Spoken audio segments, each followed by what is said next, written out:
channel so some no mature student one some bro 25 years elko and my working experience obetimi ababi sansono and I watch your exam tifie chang resource no and your friend waiting resource no me ba twa na nyimre obeba na afe no yet me admit Otec School of Journalism and Communication Studies sama bibia so no timi akoso come and nyina and say baby I will bia no obefa ka na afe wan kasa no wonsom waba de tie no sem Otec fanfidie mu a na me pacho de wo no and say answer na obeba na kasa no odi baby a wo no faka say obakrum abesi Dr. Mensa Usi Dr. Mensa na wabusa san ope baby aswanse taxi station no and on some on okowa catch drivers no Hese odi obesi Otec FM mo omonso ebabo made na afi omode waba uremo no onsani faso na sebe nkomo so no eho school administration obeba na afi adwuma ne nyina no yetimi ato so kama ama bebia nso no etimi akoye channel so ese numbers no na ye 0547 823 005 0547 823 005 for answer 0243 842 007 0243 842 007 bra Otec Kuni beningina and I said this week we know ano aye de tiana say kano and ye South week aye celebration otomo say students ningina boabo mo aye adwuma no ba practical sawo do mo ye no on say yes ano som ehye intibra school ni be na fe so be gentete no ma bibia nso ntimi nkoye kama we nyina aye Otec School won sensam ningina no and amede ma wana anwumre wo so no so yankoya no na fe no memfanto no sem owura mo what the tennis World Cup qualifiers I would do me ba to el koso na sempina no and some woman come a young chance here and from free a bibrem one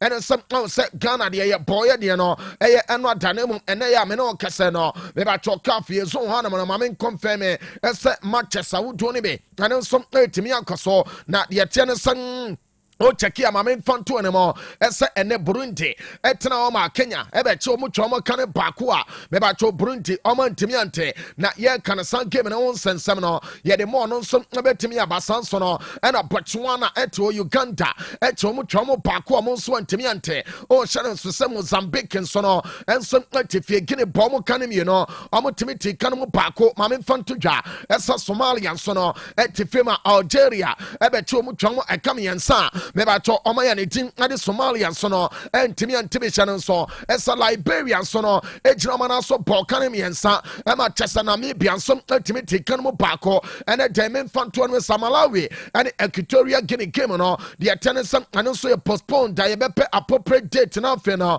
mebacho san game ni nyina yetimi abone kama ama bebia so no ene so entimi akwaso kama we na ye ebibremu ana no memfanto no sa World Cup qualifiers awodo ana chesa de won some nyina no eno nso ultimately abane yankua no na afi no memfa de akabia no nso nteme mra ema bibia nso nteme nkoye kama ne nyina eno some check other games eno nso eba so no the attendance say you wait for so confederation no on say ene Manchester wo to obaso na de tennis Belarus te wo ama Denmark kamai no achomo academy nu a me ba cho omontemente de tie no ene sem owrama owrani tin ene Rasmus Højlund de de am no kase no wa bogo e de ama Denmark kese so esem aye player letin ade Victor so nya go ni bako etimi de piso kama ama adwuma ne nyina no de tennis Denmark kamai no omonso aye adwuma na ba bibia so no etimi ankoso kama ya kana mame mfanto anemo esam aya Scotland so no omni Greece game no ya bought 32 minutes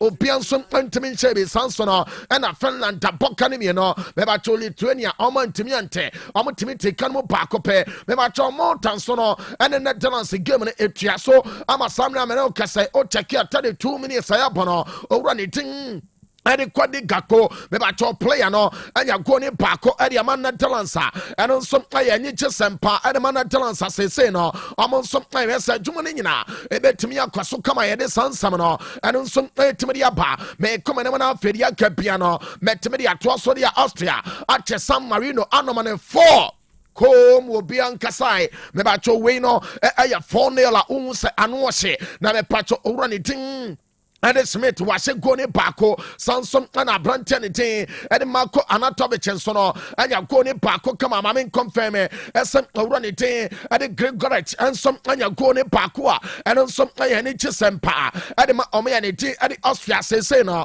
omo nso ewini ama bibia nso no etimi akoso kama ye kano beba cho Cyprus tifie ama Bosnia Herzegovina and some animal bakua among Timinche Sanenso as a chatia meba chochake for no among some to Croatia at the bomb game no a guso elcoso a neo obia and Timinche Sansono and a Fire Islands and some as a canemy no ama Montenegro among some Timinche game no a guso elcoso to win on Aya matches awudwa meba choni nyina so no eno nsom etimi abaso ne yade nsam awudwo ne nyina no eno nsom etimi ne ama no enti join Facebook no oba Otec 102.9 FM Otec 102.9 FM oba like page no na fe wa share yenwramo na yenko international friendly sawodo a me ba cho etimi akoso no wonim sem omo ya ne did Uzbekistan na den no omo che Kuwait abom me no me ba cho Kuwait man no omo som entimi ante Samsung na me mfanto dwa Esa Romania mino amon some Balkan no lecture some Moldova amon swatimi atikano bako game no 62 minutes in your ball and some guso elcoso unim sa Poland and sono and New Zealand game and may confirm it as some and so I nail Sansono and Morocco and a Bahrain game no and some I nail 21 minutes and a sa game no maybe try ya boy a dinning no and some timid mama baby and sono etimi akoso come away I Manchester me patrol Ramon Our international fan listener, and some ultimate customer, may Baba Yajuma to Nina, and some our clubs I would wanna be Brennan some antenna or matches I would wanna among some Bobby Wayno, and your friend is a club friendly Sawood, Lemon before 7 Panafino, may they clubs I would wanna want something in and on some ultimate to Jano, baby I will be on a chest I would 28, Facebook can saw a Otec 102.9 FM, Otec 102.9 FM YouTube no ay Otec Sports oko na fe wa bomaden a subscribe to your channel no me ba cho subscribe ya na wa bomaden and some a share link no at your good groups do woman nyina ebe boa ma show no nyina no etimi go viral ya ne sa no lecture so comments awuto no nyina no what dey ba ye betimi ready ne kama ama bibia nso etimi akoso kama ma memfanto anemo esem aye to ne keba me cha no if Diamond Scientific ba and research clinic ase me kan cha wosem na anyumre no o temi nka e wo Otec FM so a lecture se to ne no me ba cho o pe bia to ba bia tonton ro bia no obenya to ne keba me cha ne be na me pa cho to ne no I am Missa of the moment. Bema me say oba kase wonim basawasa bema obekɔ fie ni agufufuo no so basa bema onu obekasa se onu okɔ na chasaya nim kwase de ama no bema udurumre bia he oba wone ne kasa no de ne nsa pem wano so na oyi untentem afe no eno so adane wa eda wo so a eye to ne keba me hya no ana chasa ode ba betia no sade guru kan mre bia twam no me ba betia wo me sew fa to ne keno fa twene ma ne nkɔ no ho eno an kasa be kasa de ama bema de on kasa bebre bema a wo kasa pi no me say ekoba ne sana lecture secretary ne nya adwuma tadua ne be ya adwuma eye to ne keba me hya no ana wo no no bema jai chichichire no lecture sanum to ne kene me ebe boa ma wodin nyina no eno nsom atimi abaka ma bema wa wodin na nkasa pese gina so lecture sa be bia nsom atimi koye no be ba cho bomoden na chasa ne ma ne nyina eno nsom atimi nkoso kama ema no a monso mo bomoden na chasa mo ankasa no monso mo gina jan eye adwuma che mo tena wia so ensom aton ne ma nyina no eye to ne keba me chana na nyumre me come for ensom adiama mono no mbe ebetimi akoye na afani ma na nyina no ensom atimi akoso maske na toso lecture sa wan kasanso no etimi afreja adiama emana mo discharge whitish air fluid no ebe bona feme patron nyina eto ase kama oba peja tenka no ama chasa watwia de yahia bema no ama empama gudie na nkasa ensom atimi ayetane nyina eye to ne keba me chano entimi Saminipa, yes, or in a banana say, I will walk the attention for you, Cromwa, Woyan Konyan Pano, Mesro and Yumreno, to donate Crema now for Fonibe, Ambanumbi, Major, Owaga Junction, donate Kaba Mechano, drivers and Monumbi, Sanso Anamazi for no, master jobo generator expert ono de wa recommended the amomo bra kofi a recommended ade amane workers no mononom be ebeboa ama ne nyina eno nso atimi akoye baabi atonton ro bia donek no meba cho benya bia to nemom on pese obekwa akochini ewo Kumase montene so a sese weda ne mo ayehye bra Otec FM ha amane enti sese kas kanti yenta mane into fast straight oba Otec wo se mepe donek nebe ato front desk ebe dia opa bia enso ade ama o kama hye nso ese diamond omo wono no eya yare sabia na ade ba ko ne se doctors no anya koma ne bre eno omode ye adwuma anya se bia an kakra ye bedie nti no akwa bubuoduro ade agubo tomo na afi wode twa wamnabo debi me ba twa woma ye adwuma na che doctors we no omo wo bibi di dada anya koma ne bre eno omode ba be bubu nuro akwa bu nkrofo eduro ne ye adwuma Food and Drugs Authority adwomo nuro ne nyina ade atum entomo wono no aya yare sabia preko pa yare bi danso a okwa ye be hwe ma nwoton sanso no ana odihye bi enso ana yare da ne so a ye hwe na ma ne nwoton ne kama odi a wo penkyeremu bia efa yare bia enso ene wo di asie ana odihye bia obefra mo say ye donek na onso ofra kan ho 0246 727 677 0246 727 677 and answer 0249 208 252 0249 208 252 we no a diamond scientific bar and resa clinic on sansamina and I'm a dema on a young queen and feno yam fanning in an intimate mama can't tell dada as some opa all like an feno was some nation was spread the attendance news no I'm a bibian some atimia cosonamica as a collapse outdoor a bot friendly games session so as some real society that the bubble cono at Osasuna a bomb academy no I'm a me patcho Osasuna timono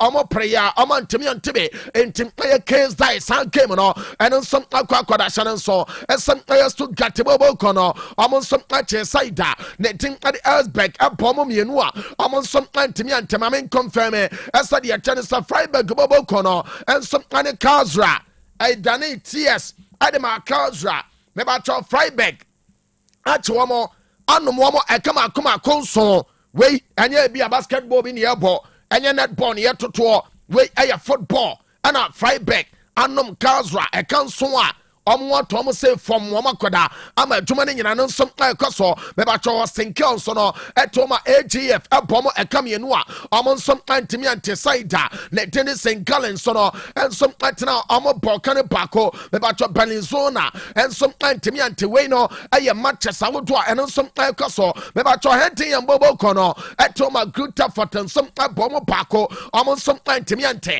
into way a matches I would do and yeah Germany in a etimiamono ye tes na fe yede sansama unto ne nyina no eno som atime de abakama ama bebi anso no etime ankoso de wom no eno som sansama unto eba ne nyina no ye nyam wadwuma kama ama bebi a eno som atime nkoso kama ne nyina no eno same sansama na se e de free FIFA ama so ye obi be kan se FIFA ai ene de said you be fanasa me ba cho FIFA president Nathan Edit Gianni Infantino akasa enanyo me de nsempina no enso atime de aba on say you wait for Champions League no me ba cho de atene say na nkasa no ye guso airbo na me pacho owro ne de Gianni Infantino ase yanka amu obia so ntimente ase World Cup no and I say you wait for Champions League no or say you start here no na okaya na clubs awodo edrum rebia aya 40 million euros eno amonsa kan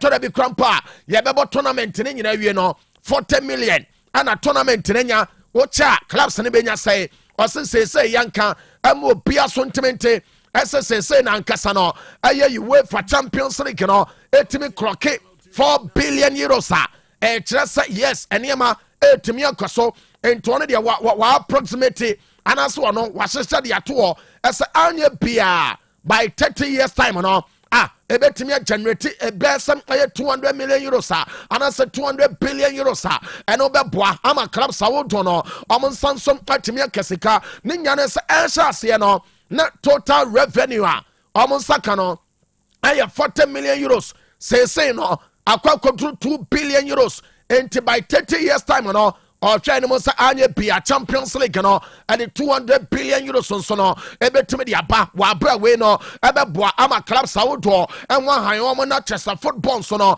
emo nsom atimi ayede eno ana memfanto ne mo ese Gianni Infantino wasan kasa ese o chakia let chesa FIFA Club World Cup no o se yan kasa no sika bem na o hwe no say anye bia and also so no by 20 years time no and as 30 years time no and also ebetimi de be 200 billion euros etimi de aba and the Champions League 200 billion by 30 years time, Club World Cup 200 billion by 30 years time. Hey, na emo do kwabena sa time na de na yakọ pension mu ano no na yakọ da enti the woman and it's FIFA Club World Cup no and the UEFA Champions League no and the atiene sem orality and the Gianni Infantino the abeto dwa as African kasa ana sika wodo no and some bema ye tin sama wodo no nyina no and some timide mo na anyemre o so no so na the men say kan na anyemre no and it's FIFA World Cup me ba cho eno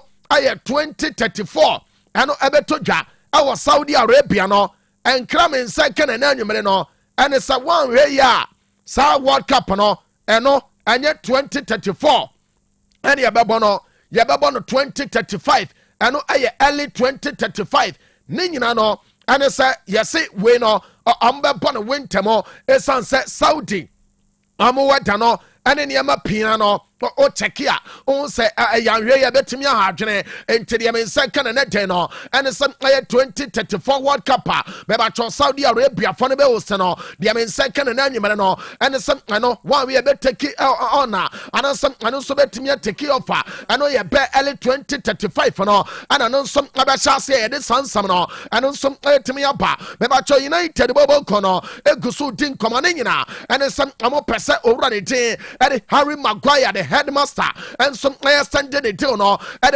Manchester United and the main sector and some player club no Ashasi and Maguire didn't come out. I will say Unia about Japan the simple paso now face signature no or the Aguswa sign ama chesane ne stay no what was one into some commodity no and some Timia Shasi ya dinin na and some Timia ba me ma Manchester bobo kono yes ama to many I see already thing Adi Jude Bellingham, Ninya Ketwanity, Adi Job Bellingham ho, on set boy way, and Chabia, Allo Ramo Borussia Dortmund, or Quayano, Bon Wonyabi Mo, Emma Mebaba Catcher Waha, Esse Omo game be, Emma Oranity, Adi Job Bellingham, ne papa ne mame, Echo dressing room, Echo kick Kamajne. Ade chair papa ni tin ade ni Kokovac ama sadia no eno nso ebe to dwa me ba cho club no eba be ka chair owura ni tin ade Bellingham ne papa ne mame esa ama bani omo henceforth esa Dortmund dressing room one no mo mabiem yase Joe Bellingham ene na busuafo na ni nye awo BVB abusuan mo na de men say kan say yase United area no say 20-year-old Joe Bellingham obo ede ma Dortmund no omunya ya and come de neba banina and a sub boy no or called Dortmund and Niamanfa and a fair boy prospector and some Akutano no say ama de neba na omunya ko bemeno and a fair amad dialomo na chasa amo boy juma dia boy na and some ababua pa ama juma no some atimia to aso and aya kakra na nyimere etodwa and ye de sansam na nyina no and some timidia pa no on say abetodwa ese Glazers no omunya betimi aton omo shesa awo Manchester mu no meba cho shane so esa yes omo ton sa shesa na ebe 5 billion pounds ana omo bepe eno ne ye kakra bi krampo no na chesa omo anye meba cho de ebe na anyumere no ene se uramo o United Arab Emirates UAE yes mpanimfo bi keka mu wabomo esa United ne de he omo peso omo beto na omo to a Ombema club na ya kono said na Manchester mre bi atwam no ekokoye te se enchena ma ye chine kwan ho no masa no mbesa ma na ya kono biem wa bra eno bebu apa utwamu a lecture se etufa so one we a wala sawa wo de bekwa kwajibe ensom atimi awe entiri ya menseka ene sam aye de glazers no omo yo mo twene sam omo steak no omo ton ne na UAE empanimfo bi wo ho omo som aye ready esam omo beto na afi no omo timi invest our United bobo kono ama bibia nsom atimi akoya ye dene nyina ene nsom aye tebere aba kwabena o ye madom mame mo former player no ne picture on the edru no so no aye Paul Billy Pogba mame picture no na ye ni nkomo wonya de o se mo na akogese ankamani beje pa na de wo mo no ene sa Paul Pogba on say ahaya ana mbeka kire wo esa sama no no boy na sign e de ama Monaco for hwe no mo esem be long time a onua tranchen omopo no lectures amo yesen kakra on betimi integrate into the team ama adwuma ne nyina no eno nso atimi akoso me ba cho ena nyumere dia men senka ene say yes Paul Pogba onua na no tua so a oda screen so no mon join na mon hwe Facebook no ne YouTube no momra Paul Pogba nie we de ne tina so no on sha dan twase sa enti no wa fedi ase ne kakra ana no ne de se etua so me ba cho Pogba akwakonya problem I want the right time no enti yese we no ebe ma chese ni game ana eso ball ede ma Monaco bobo kono ene som ebetimi atwe akwa kakra ne nyina ene som aye boy na nkasa no eye na recover na mpanimfo so no hwe ne mo se obetimi anya lecture ne form na ba ansa no no so no etimi ase form abo adwuma ede ma United ne nyina no yese ne nyina ene som antimi amaso a eno aye kakra na nyimre eba ane ede sansam ne nyina ene som etimi atodwa no me ba cho Madrid bobo kono yese officially I'm the boy and it ade magay ade naka list of air center backs I'm a person I'm signing one I na sama no na ni nyina no and say owura ne tin ade Antonio Rudiger say club no eguso ne tin komo yes amo hwe ese by March na owura ne tin ade Rudiger we decided say Otec Madrid anaso obeko na ade abako say yes Rudiger no o check the table so office goso from Saudi Arabia no master enye bete ne nyina and say about 2 years ni ana Saudi clubs no omo tata na ne nyina omo ba owura ne de Rudiger no o ka kire omo samontwe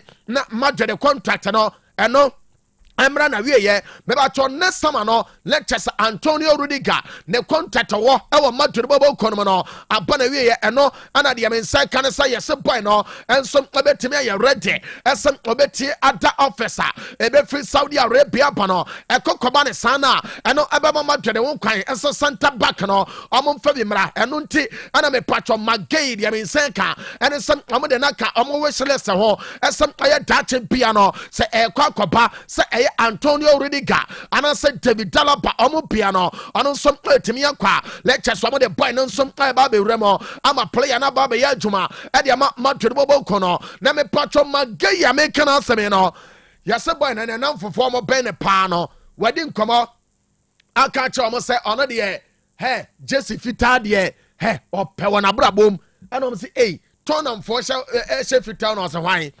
masa ye bu me ma say aboaje pa hwe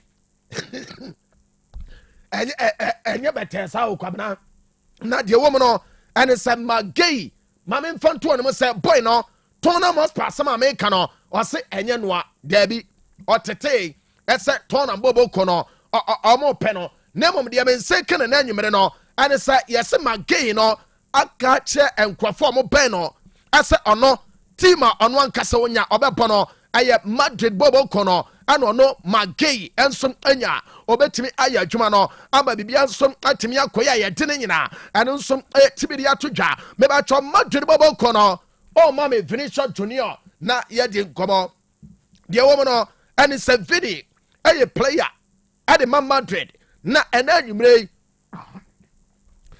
memfam to no se Vinicius Junior adwuma oye ne nyina no on se last summer no mo ane beto dwa se Madrid bobo kono na chese boy na nkasa ne contract mon sensem no omo nyaaya enkomo ne kan say yɛsɛ Madrid bɔbɔ kɔ no ɛhwɛ no mu sɛ bɔɔ yɛ ne din ɛde Vinicius Junior no mebatɔ ɔmo nso ahwɛ ne mu na ne sama sɛ ya ana ɛba bɛkɔ na Chelsea team nankasa aba bɛsi owura ne din ɛde Kylian Mbappe ne mɛtiri so a ɔmbɛhu boy na di ama na kɔ ne nyina no ɛne sɛ ɔmatumi ahyehyɛ ato hɔ ɛsɛ ɔmbɛtumi de Vinicius Junior no awuram ɛwɔ Saudi Arabia sɛ ɔma package boy no ama ɛboa ba ne ho enti sɛ ɔma package no ama ɛboa ba ne ho deɛ a anya bia no Madrid say ɔmo nya bɛɛ 250 million euros ɛde free Saudi Arabia mebacho Vinicius no deɛ me nsa ka ne sɛ na sama ɔmbɛtumi agya no ama boy no nso atumi akɔ ɛno ayɛ kakra na anwumere ɛtɔ dwa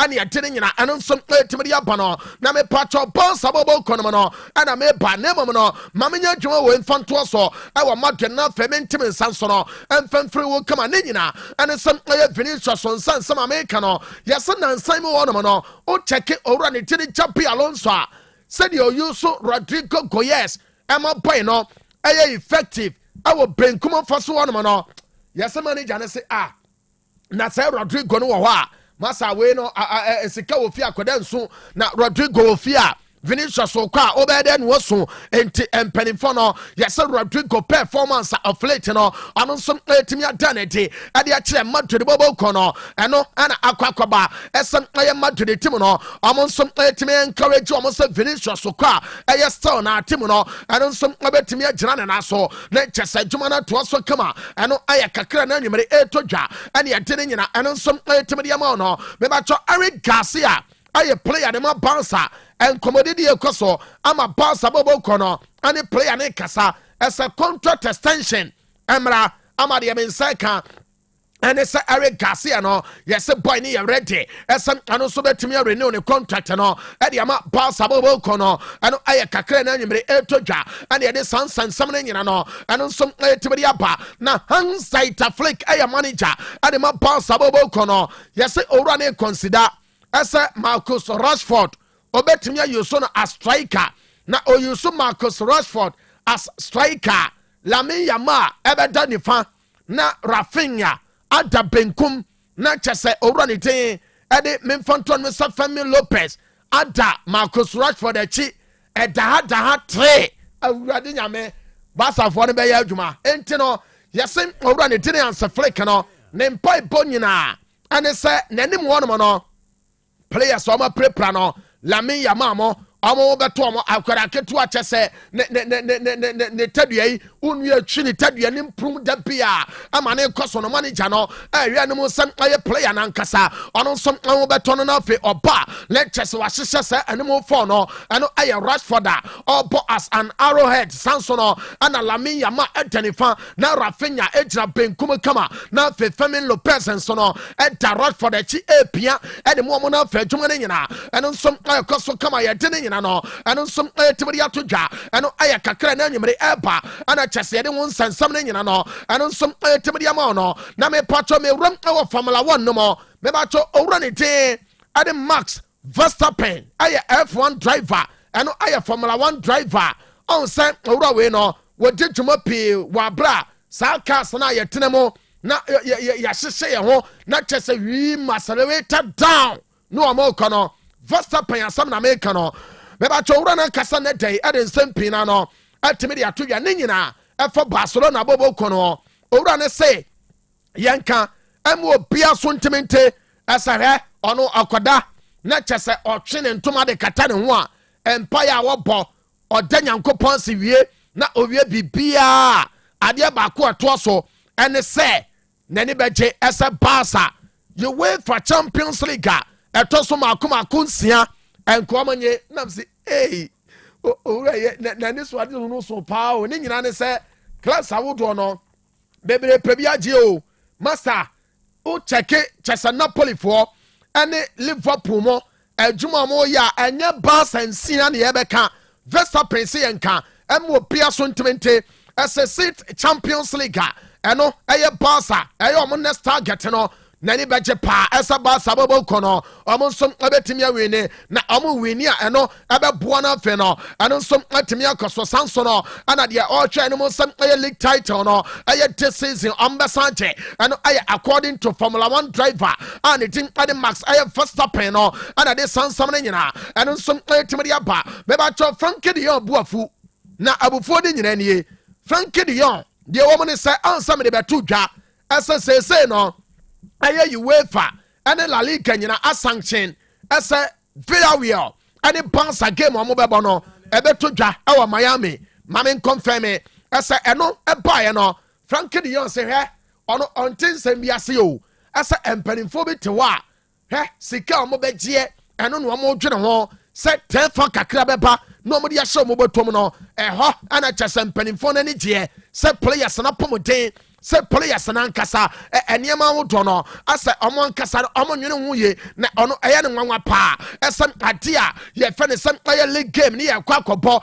e wo different country enye ebia same continent kura ye free Europe na afe no yakọ America akwa kobo no hono no ose saade ne nyina empenin fontena se na afe omo nkan wo sem ne nyina ene sem ayade a ha adwene pa eno aye owurade ten ede Frankie de Jong me pacho ginemo ede ma bounce abobo kono ana sa boy no ade sansam ne nyina ene nsom etibedi atodwa na me pacho Juventus abobo kono awe ne mo se owurade ten ede Sandro Tonali boy we see so on AC Milan finfin ho munya no no wonfa on one say I say men can say sewing machine I say no se krasa obeka Santoni na chese ne mran tebere no me say Sandro Tonali wa bo adwuma na ade baako ane se Sandro Tonali ewremo ewo Newcastle no ensem pina to boy no na mom store karifiyai boy ni ginamo bo adwuma ya se Juve we ane mo Sandro Tonali no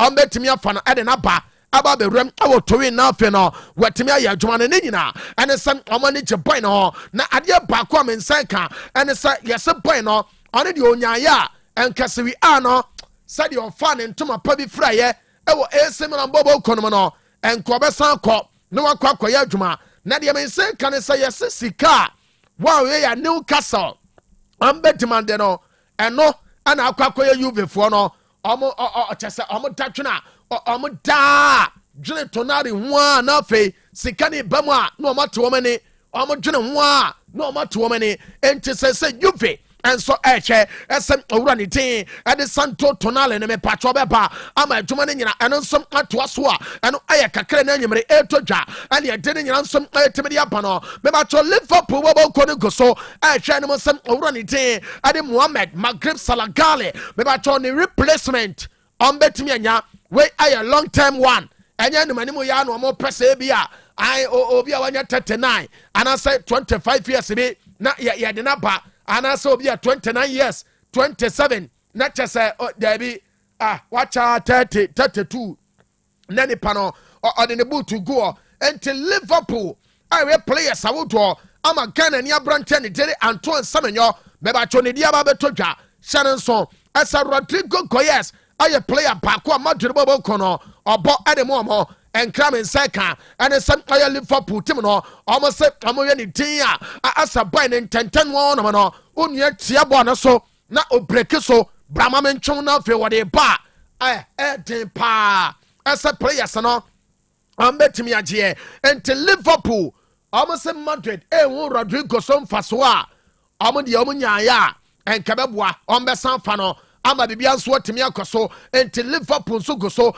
players awodo wa bra amoye no sasala nso no bia ne mra ne so na chama nso kwa eno nso na betimi aboa wa bra no no entimi nkonkoye den na so mbenya replacement nso no ade am owura no eno ya kakra ena nyumre etodwa ade ade sansam ne nyina eno nso etimi ya bano be ma cho ansana bobo kono awe ne mo sa am captain na dede Martin Odegaard amba ma ne contract na fe union so no atimia sign more ade amakra no eno aye enkomodia eba enkomodia ne gogoso ama chesa amohwe na de amensen kan say yase Bayern Bayern for we won ya hwe omu ya enkakra akra sa ombetutu nkrofo ani de akwakwa ye hwe omu de be ba cho Bayern bobo kono de amensen kan na anwumre ne se Martin Odegaard no Yes, Omasian agent in a tinkomo as a hair.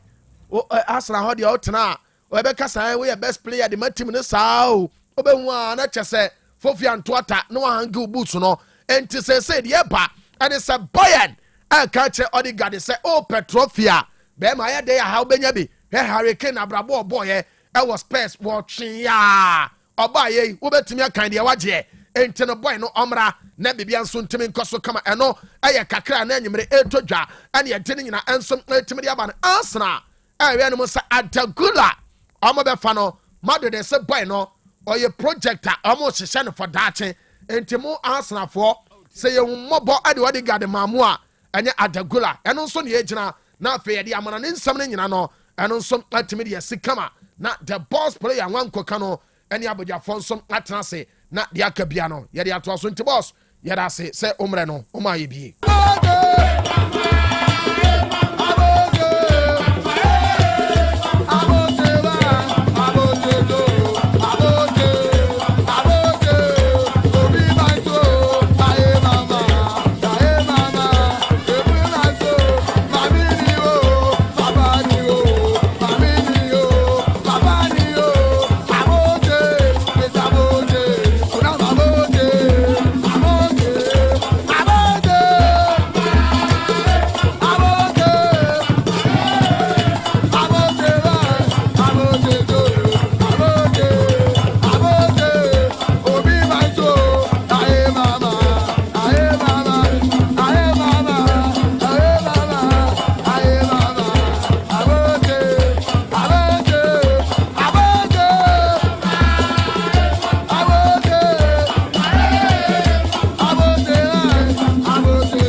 I better last na ya toa Jumadi so na ya kam say we Royal Sports live Otec FM so 102.9 the pride of Ashanti ya toa yen Jumadi so na ye de enkomo wa jeje so kofi wa askandi wa ha e sha say the ones that so be joining is here na ye de nsem no enkomo na wo ho ni nyina atoa so but me say making ka messages kakra our live stream na say ti wo share no betimi I leave comments see ani akan ebi nie ensha se wa ha go bi mun translate na yentin sim straight na yentin sim na everyone shall say ko pa.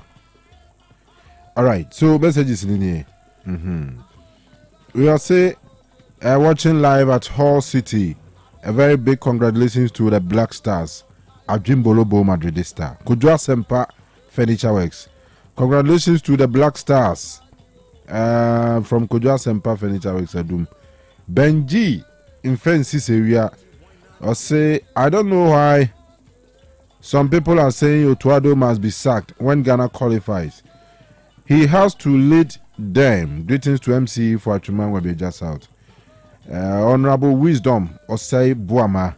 Yao Sebe Amelkom Ahimfie, watching live from Gospel Baba Shop opposite Kandahar Sport. Amelkom, congratulations to Kotoko for the victory yesterday against Gold Stars. Akwese Wua taxi driver. It was a 5-star performance from the Black Stars of Ghana against Central African Republic. If the Black Stars of Ghana win massively, like yesterday's game, we Ghanaians will forget their winning bonuses and enjoy. And I'm enjoying the show from Abripo Junction. Azeman Ventures, Kronum opposite market. Thanks to the Black Stars for their massive win against Central African Republic yesterday, and we need to demolish the Comoros national team by 8-0 for disrespecting us twice come Sunday. Regards to Nana J. Kwartin, Chronom Hene. Sunday vibe was a Hala Madrid. Kofi Ajiman Blackman. It was a good evening. Congratulations to Asante Kotoko for yesterday's victory. Watching you inside Pig Farm in Accra. Pedro Mandina Cruz. Congratulations to Krobia Kumasi Asante Kotoko for their wonderful performance yesterday. Live inside Kesben Junction, Tanoso. All right. Opoku Nathaniel. Good evening. More updates from FC Barcelona. Wasco GH, fantastic sports show is on at Sokoban. In fact, you guys are doing a great job. Keep it up. Cancelo the Master. Good evening, Muda. I'm watching you live inside Asua Day.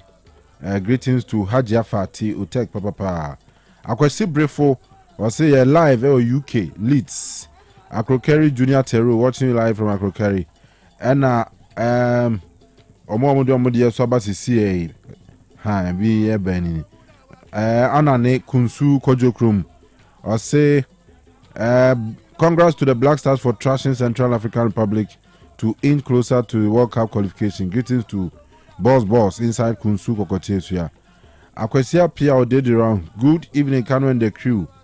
The Black Stars all the way. Wishing them all the best in their upcoming game. Greetings to Okuntan and Abina Santua. Akwesia Pia Deni inside Boahun.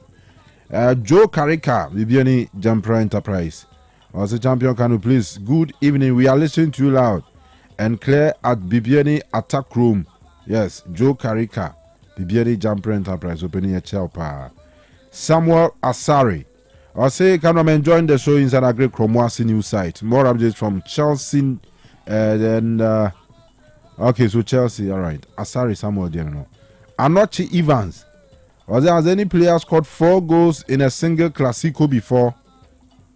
Wow. Okay. Augustine Osei Chelsea all the way. Hey, you got international break, so Chelsea for me, my home. Hey, Chelsea for me, come Chelsea for it.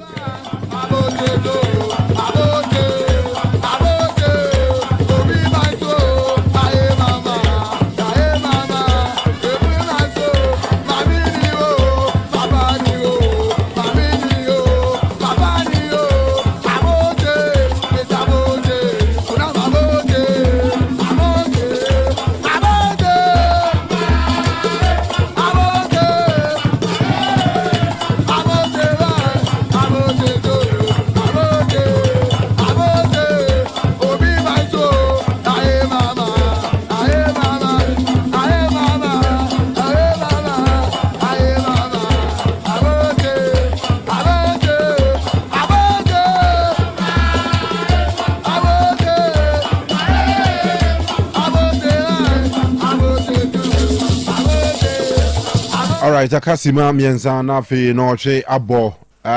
Yan Francis so. Kufila be the governor ever helping Akwaba, Napombo Kodie.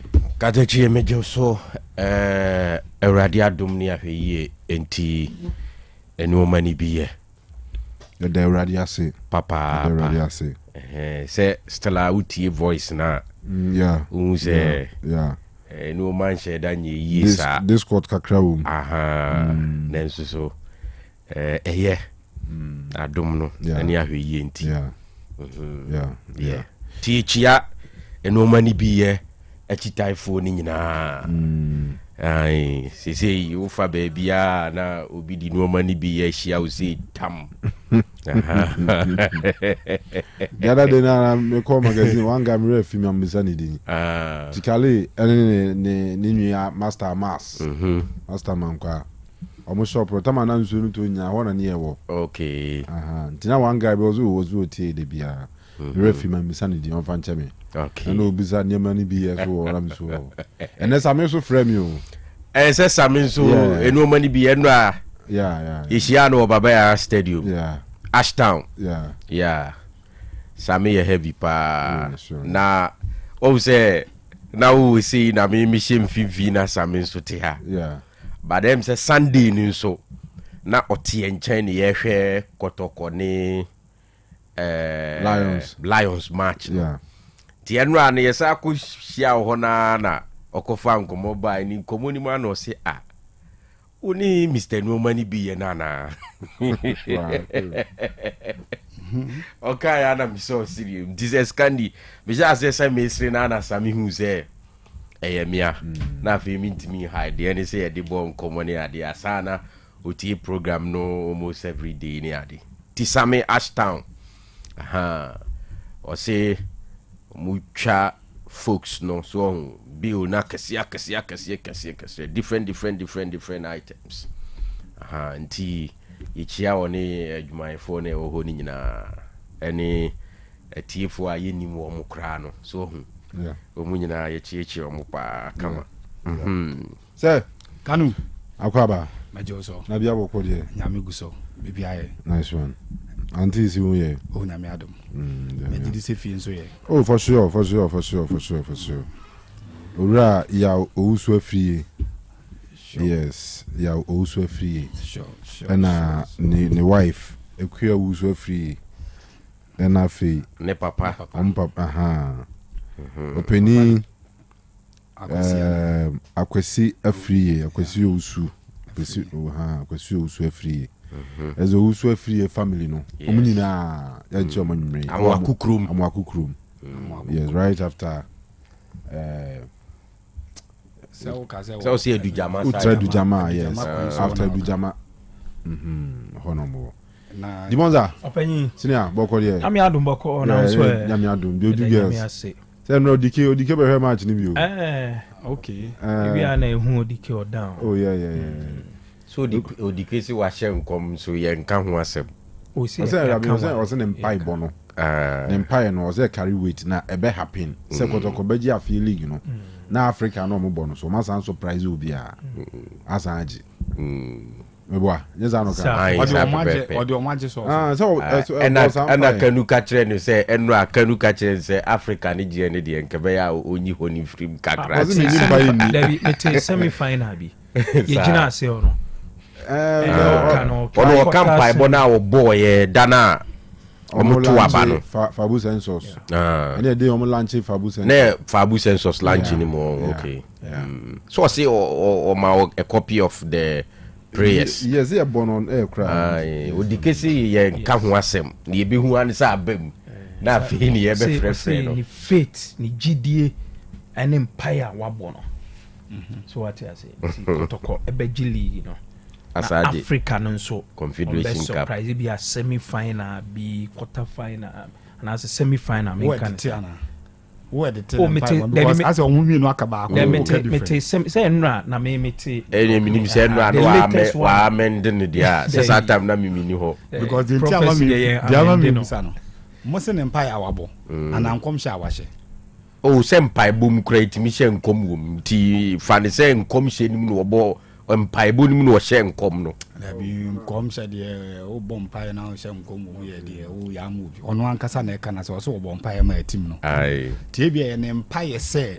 kotokonye ba nya nkom no wa hye se kotokobeji oh okay that is what I want to be clear about empire so ni gidie so bet ma bompire very good kramo wa haidi obi ma bompire sa de gidie atachire if Allah ana nyanko pa adwenye nse emwa wa onfa ma okay me pese mamna de se o che nkoma amam okay ba en empire dia de na koma hwehwe maintain simwe aw ya to nyame and so when a moment I me enjoy Obabera stadium say ye bobo ni wi a ye begina down ho ye bonkomo no ni say na wo tu ye nu ebifu e wo bi egina ana Starboy and as to park oh enjoy oh pa okay makai futu no no penny tunefo now no penny kire say wan kasa utiri ho ayi yi bone advice is something we give free because we don't use it we give free because you don't use it oh that is a nice caption say Starboy no ko breaking comfort na ko man broken heart no Starboy Junior on the ma comfort no broken heart o si sa na comfort ni si o ma comfort no be soon so you camera media no but no so be so kire say asem ne buy no obi antie ne side and obi antie one side no so onye ready so be kire ne side no dey yen fa ne say ne nipa kan na wo chance ka o so no so and I'm so a very good side yes also trim because if you ask no the internet never dies internet ade akoda so bia no that's so forever enti I was also side of the story ni bana man 40 wase so what you say by say IT phone so we are mutimi twi bibia free so hwehwe a wo hu bi mo obi a download o before be twe no Obi a download kra than phone so anyway but on me mama yen na time no na mensa nshira so tie enti yen chia menchia mu nyina ma no okotena ne ka mu no tie oh wow e wo boase so ne ka mu nko na otumi chie ura inside and wonche na ene na wo baba ya arrest you game senra before baba ya no kro ba last go feel like was me kan chose we comment ya katwi so ka chire wo was go feel like NBA Otec BBC e brofo version fam o ka chire mu hands anu pi so who stadium your car Danjaro Ezi ano ka chire ezi ano ka me de no ka chire mu stadium was me nchemu nyina na wo wie no was me kan go feel like so e comment ya won katwi e no comment draw ya brofo ku na the last time I call boys no kramuna won kan o ye fine pa ti encha no ne encha ne ba na refinity but me nim so ya brantie o we high school didn't escape me but I'm in Shano sure they know me all right fine Kofi senior mama take care of Kofi you say how many hours is it mean to me calculate you sometimes say be or it me less than 2 hours cry the ones are on so oh timinya maybe from 3 hours there 3 hours what you say then say by 4 they will say oh sorry so what I say opening now 3 I can't tell you see on the wada share let me say me kwa na mintu na but you say no say weather ni ntino o ya rofa weather na de obeko be de da o kama yeah it me straight to for the yen na ti new site no obi antime mo ho ban ye nchen se de wo bebo ho ban konsuo no to na wo enjoy wo na no emu na kromfo beba nti wo da kakra no watu ani kakra find a way I won nan chepi especially on night and so ne seto sabre ne efa wade a wonte na afutu ketu abiwe ya yete house enye gated no even if a car alarm wom now obi decide to break into car no now be a window na hu a it is not best that to be pia bonten say oh kwa bia wo na okopam no sense so bia akwayere na jade kura wo fa Africa no if you can shout from the window for nipa kro no to run there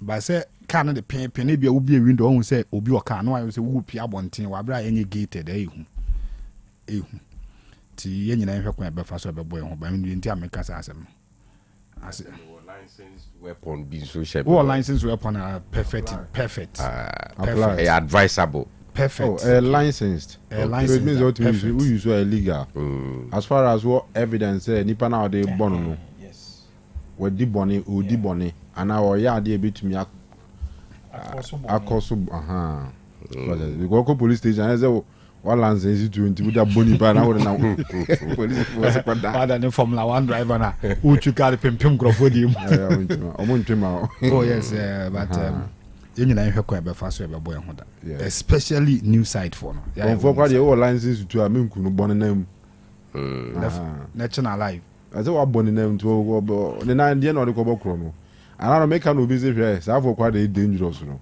ono obeti gang o se dem mu wi aba ara go vi yenko okay we dey nsem mienu bi tew na de di kan no me dwendwen ho na ede mi kosi ensem bi a ya beti se mpanimfo aka to ho. So the last time na me di nkomo bia na me ka se ye wo nsem bi ho a ohun ya beto se ya kan to ye kebi, but sometimes we don't take time to analyze them.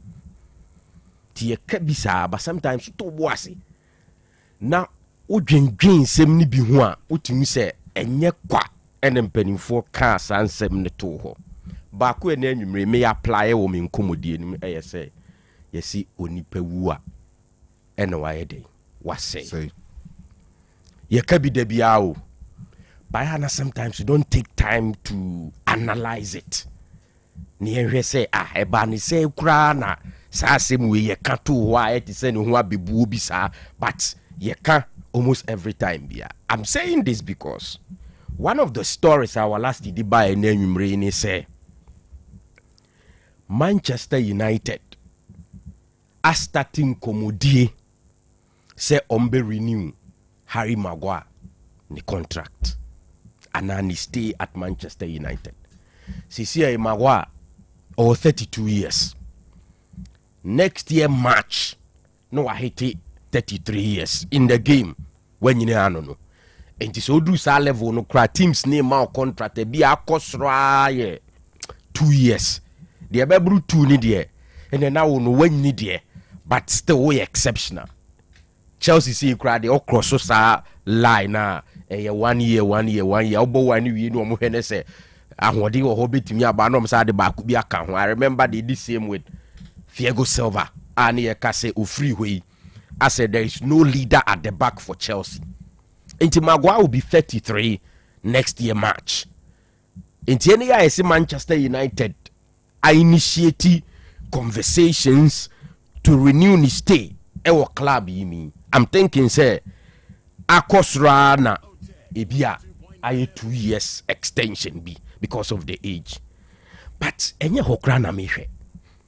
Nia e kiki mi wo inside eye how Maguire ended up at Manchester United somewhere in 2019 from Leicester City. He became the most expensive defender in the game as at that time, or switching from Leicester to Manchester United. I think it was around 80 million pounds or so. Yes. 85, right? 85 on good. And after 6 months or so, when a Manchester United force I am a captain account. Bakanu, you did the Dimuano, a bedroom baby, especially somewhere around 2023. Now Maguire spending, let's say from 2019 to 2023, you are looking at let's say 4 years visa. But around 2019, July, one year day kono. Na enkoma ewo Maguire hono enye de. So enye nkoma obepe se unua wankasa uhunipa bi ana unipa bi akra bekom. At some point na Manchester United supporters ni bi ehuru no. Ekamia ko say around that time na almost every single game bia na Maguire bebo bibia no. Asemba there's a way anko yenkwa de ne hubom. Enti Ten Hag ebeji captain ni free ni nsam. Me sure say tiefo a omutie nkomo ya omubetwe omadwe akobak ne be kai pa. Na Kanu Ten Hag decided so obeji captain no. Every Maguire nsam no. Hwe Labo 8 am me sure say Labo editor on ne be happy pa because ni nkofo ni BBC sorry. Na me hwe headline na BBC for extra about Maguire. Omo say Harry Maguire, Manchester United defender, stripped off club captaincy. This was around July 2023. Enti Kanu kodu baby krano. Enkomo pisa ba say the gentleman who leave Manchester United. At that time na yet it is any destination ebeye West Ham United. And na fee na something around 30 million pounds. Ubia oye the most expensive defender. That's how come Maguire level ni kodru ye. But Edru baby or the bench, yaje captains, ye free in some and all of that. Yes, maybe the right offer didn't come. Maybe because of the conversations around him, Ninti, not teams and you're really interested in getting Maguire from Manchester United. But in the end, the gentleman stood on his grounds. And at the age of 32, approaching 33, you see Manchester United for agreeing some man a contract extension. And some of the things on my side, a performance on the field and in leadership role. And in a leadership role on the pitch. And when I heard the story, now me drinking when I'm seeing penny for kato wampa, yena nanum ekato wampa se inipewa and was say I am motivated by the Maguire story tonight.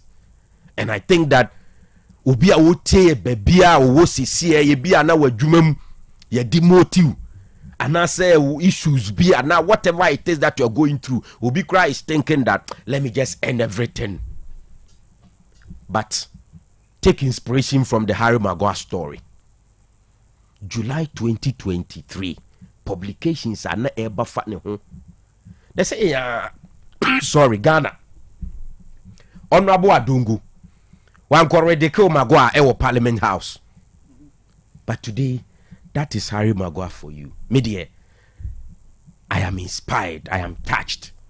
And I'm just praying that in community Bekoye say a 1 year extension krana. It is positive. That's an interesting story. They said the Binimu Airtrain say Black Stars will be at the World Cup with Benjamin Asare from Hartlepool.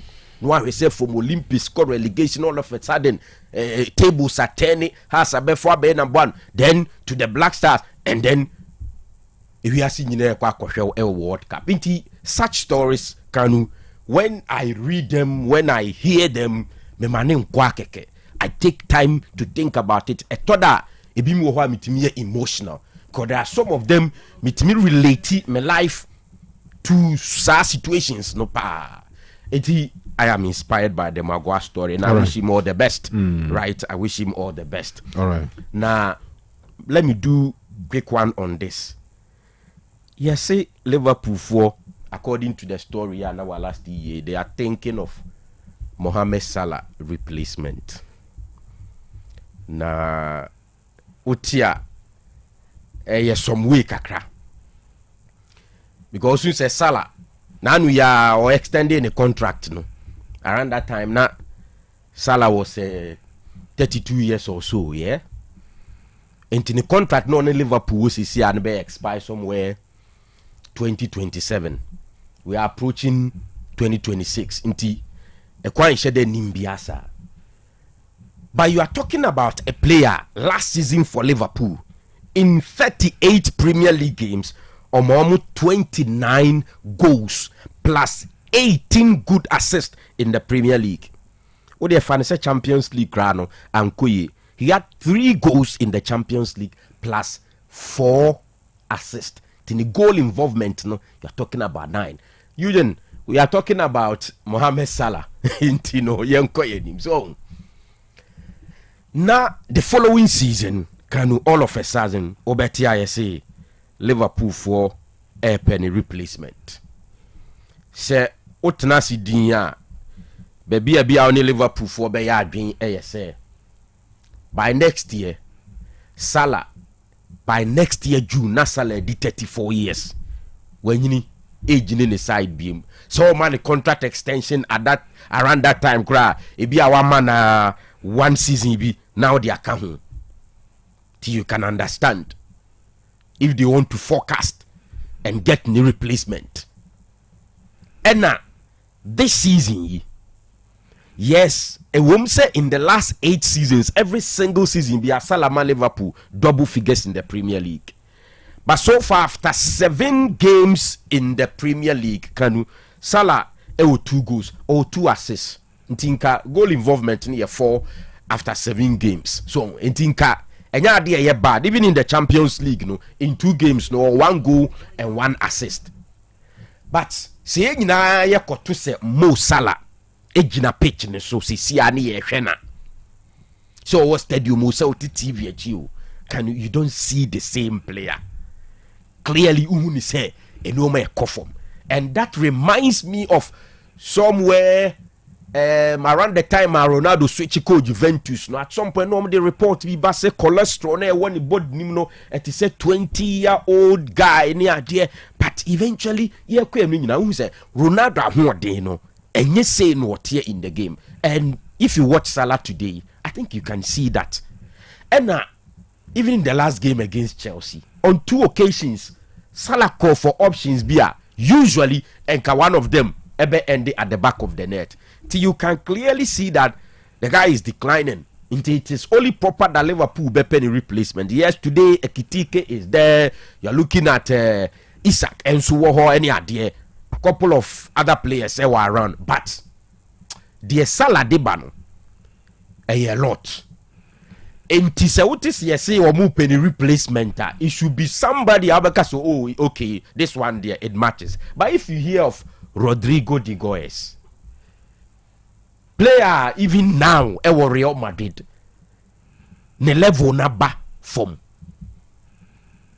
There are a lot of people who are more adwin bi say, and I subscribe to that point of view, say Goes no Rodrigo players Okoto Omumu any the support and only how good the team was at that time no, and the man be say an exceptional player. So for me, say doing salary replacement ho na say DB to say Rodrigo de Goes mu na eba Kanu, then you are not replacing the gentleman with the same quality. Inti eno there, I think I disagree if it is true. Inti eno na metwem, and that will be it for tonight. All right, Medasi Bebre Kofi. Thank you, sir. Kanu, Yankwe. Medasi. Unipano na ashigo no, Patre Dogo. Odogu. Patre Dogo ashigo. Onye bi ashe. Ashigo. I'm a Hoyland so abo brace. Omu so omo sheko, omo sheko. Holland you are then. We say Koyo. Ekoye no all United one should be need 2 goals. So about 2 goals or club side no wasa be bi wa you. That club side Champions League any ban am no che 2 ni yi. Yes no.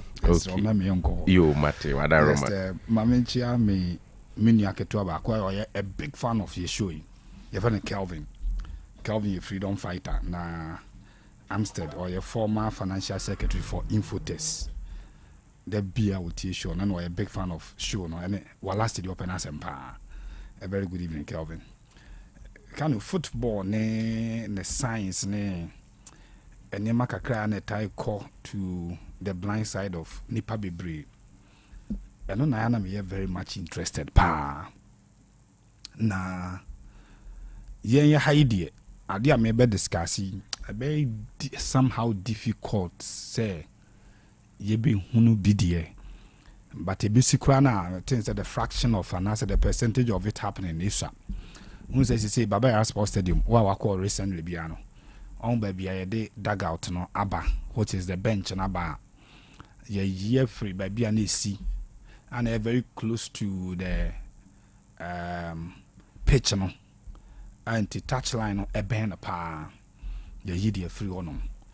But most of the new facilities now no across Ghana and the tuning astroturfs no for lack of space in no ya o baby a line no one any baby at the bench in sina a very close to the extent that say be cry unya true I was our area hona so person oku achi na auto long to a bed pa now this boy called Samoa 31-year-old a Togolese midfielder Obobo Edma Togo was see a kind of more 6 times I was senior team Obo youth team under 20 and we see a kind of the senior team no we see na kind our Chinese division second division and I said second tier club friend Guangxi Pingguo na the entire mebo abranti din just last weekend here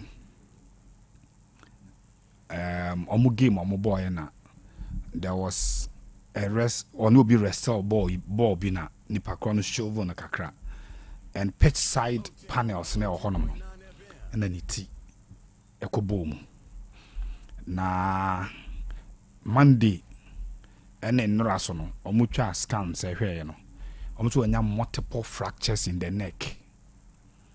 The corner chest can so on said the nipa city and all the say okwan chi a on said the akokɔ de tie ha esisi so saa when you multiple fractures e wo ho no mama the top part of the body no intimate connected down the movement e wo the body no ai difficult na doctors fear say obet my paralyzed from the top no for the rest of the life aka. Simply because of ball and wako crash advertising bulb LED bulbs na LED panels na sisi hono the ntiam ka say high bed din say be so here Baba Yara Sports Stadium now here other venues now here baby a pitch no one baby a pitch panels na sisi no ya had the equal the say nua and ya dey glossary adeɛ na yɛ print in format na yɛ print nneɛma no wɔ so no in very good leagues we have Bundesliga akora 3D mo a mohwɛ no ball ne timi twam wɔ hɔ baabi a adeɛ no wa wadwene wɔ sɛ yɛ pitch side panel bi na esi hɔ no ball ne timi twam wɔ hɔ nipa ne timi twam wɔ hɔ nti 3D a yɛato light de ato hɔ a ɛma ne yɛ sɛ asisi hɔ so we can take out those kind of injuries na obetimi anyanya ɛwɔ hɔ no na just last month here another player friend Billy Vega or ye former Arsenal player Arsenal the training no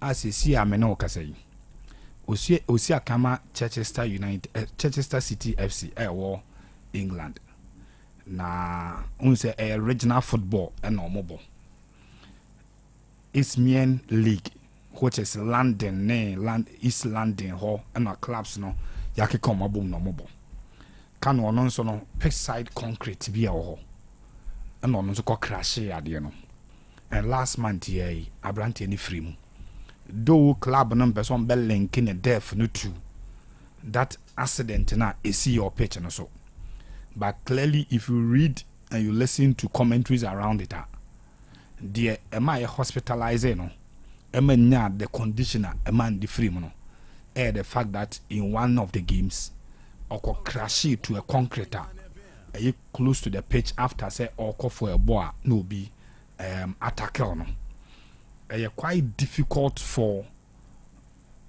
football to experience those things you call center crash you call her ball now say opposing player FR will be because the intent in football is to stop your opponent from scoring.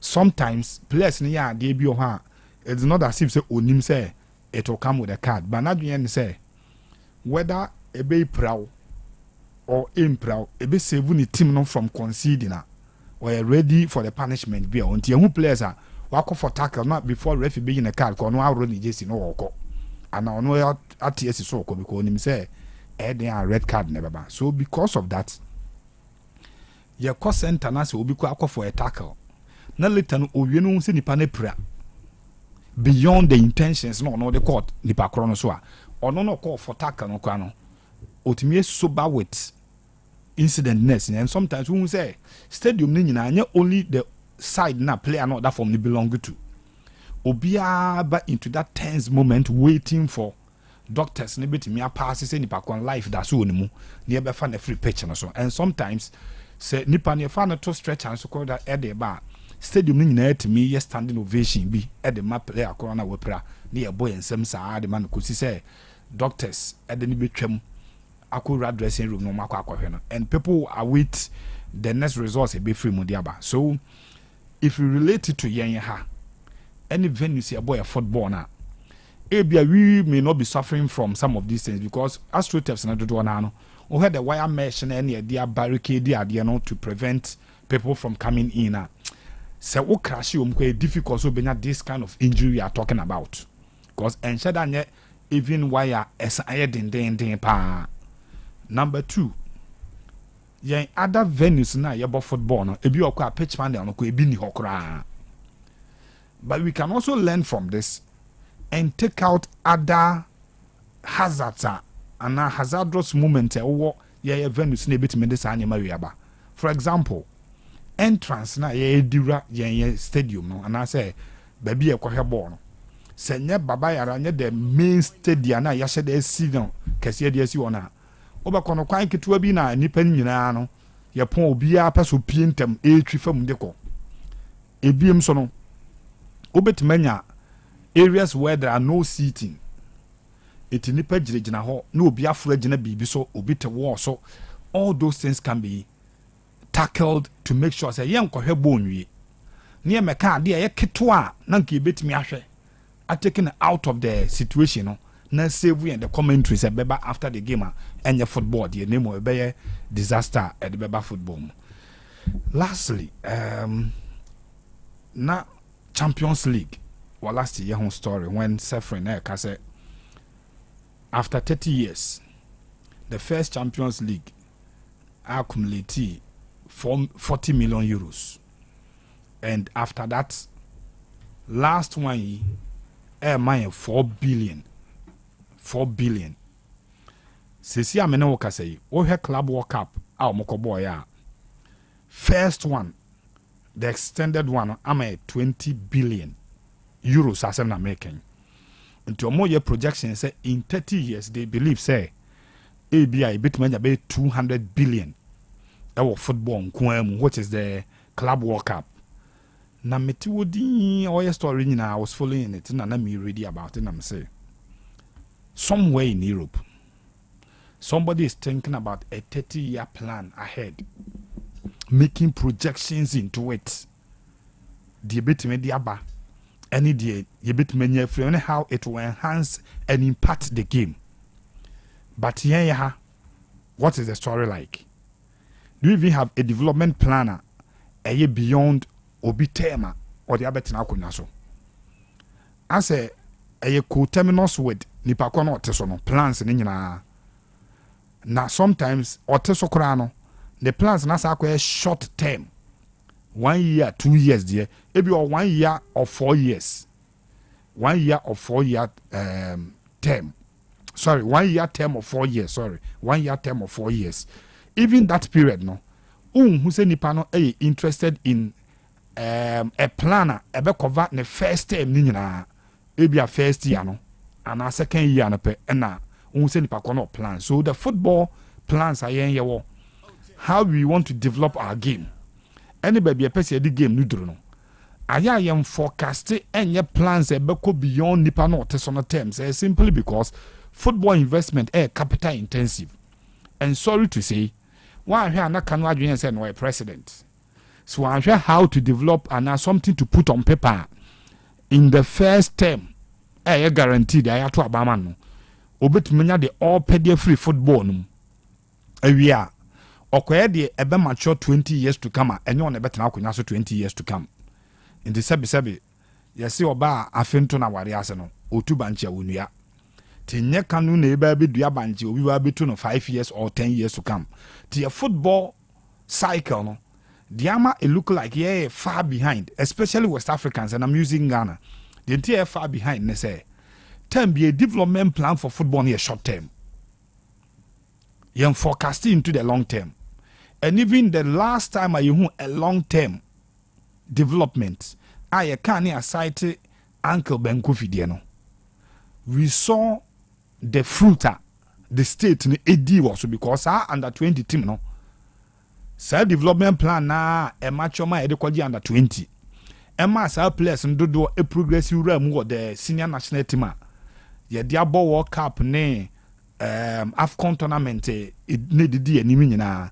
And the current team pe any a member of that squad in the the last member of that squad no the last captain before Nanu yes captainship when Andre Ayew no a captain for the Black Stars and we're a member of that under 20 squad now unbenefited from side development plan so be our football. So the question we ask and say and UEFA air during 30 years to come.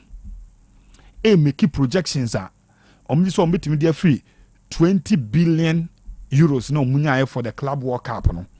Muchiche be my teams no to about 200 billion in the next 30 years. By your projections here for a football no how long any planning for the football no? Ko bibi akwa echna. Then we think about the next election.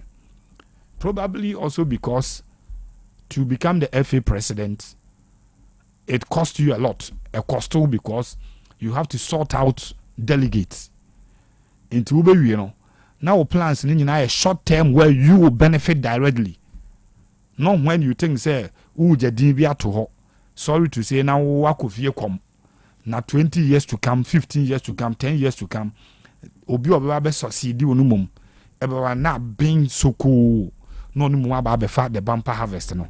Eddie coffee. But say you perceive a code this same way in the then we should also forget about developing our football. Now may qualifies in the Faroe Islands. Omulidi Montenegro by 4 goals. I'm say a country that 10 years ago omo she go kura na a holiday wo mukrum omo timinya go a omo develop abeduru ba bia and omo ye behind Croatia and check for 12 points omo 9 points e wo group no and mene o kase omo lead Montenegro by 4 goals. It tells you how even underdogs and minus it take development plan serious. You Iceland the umbrella 2016 European Championship, you invest and football and I'm saying science in general. There's no way if you put A, B, C, D together. Say results, no expected results, no A, G, A, unya. In see that football, nothing you see science. Go call school, I can wear science kakre. Your mount acid near my base, no wish boma, and our canuma, you expected to produce salt and water. There's no way abeka acid, any base na boma we, no wish you go. Now, Kwako produce a different chemical. No.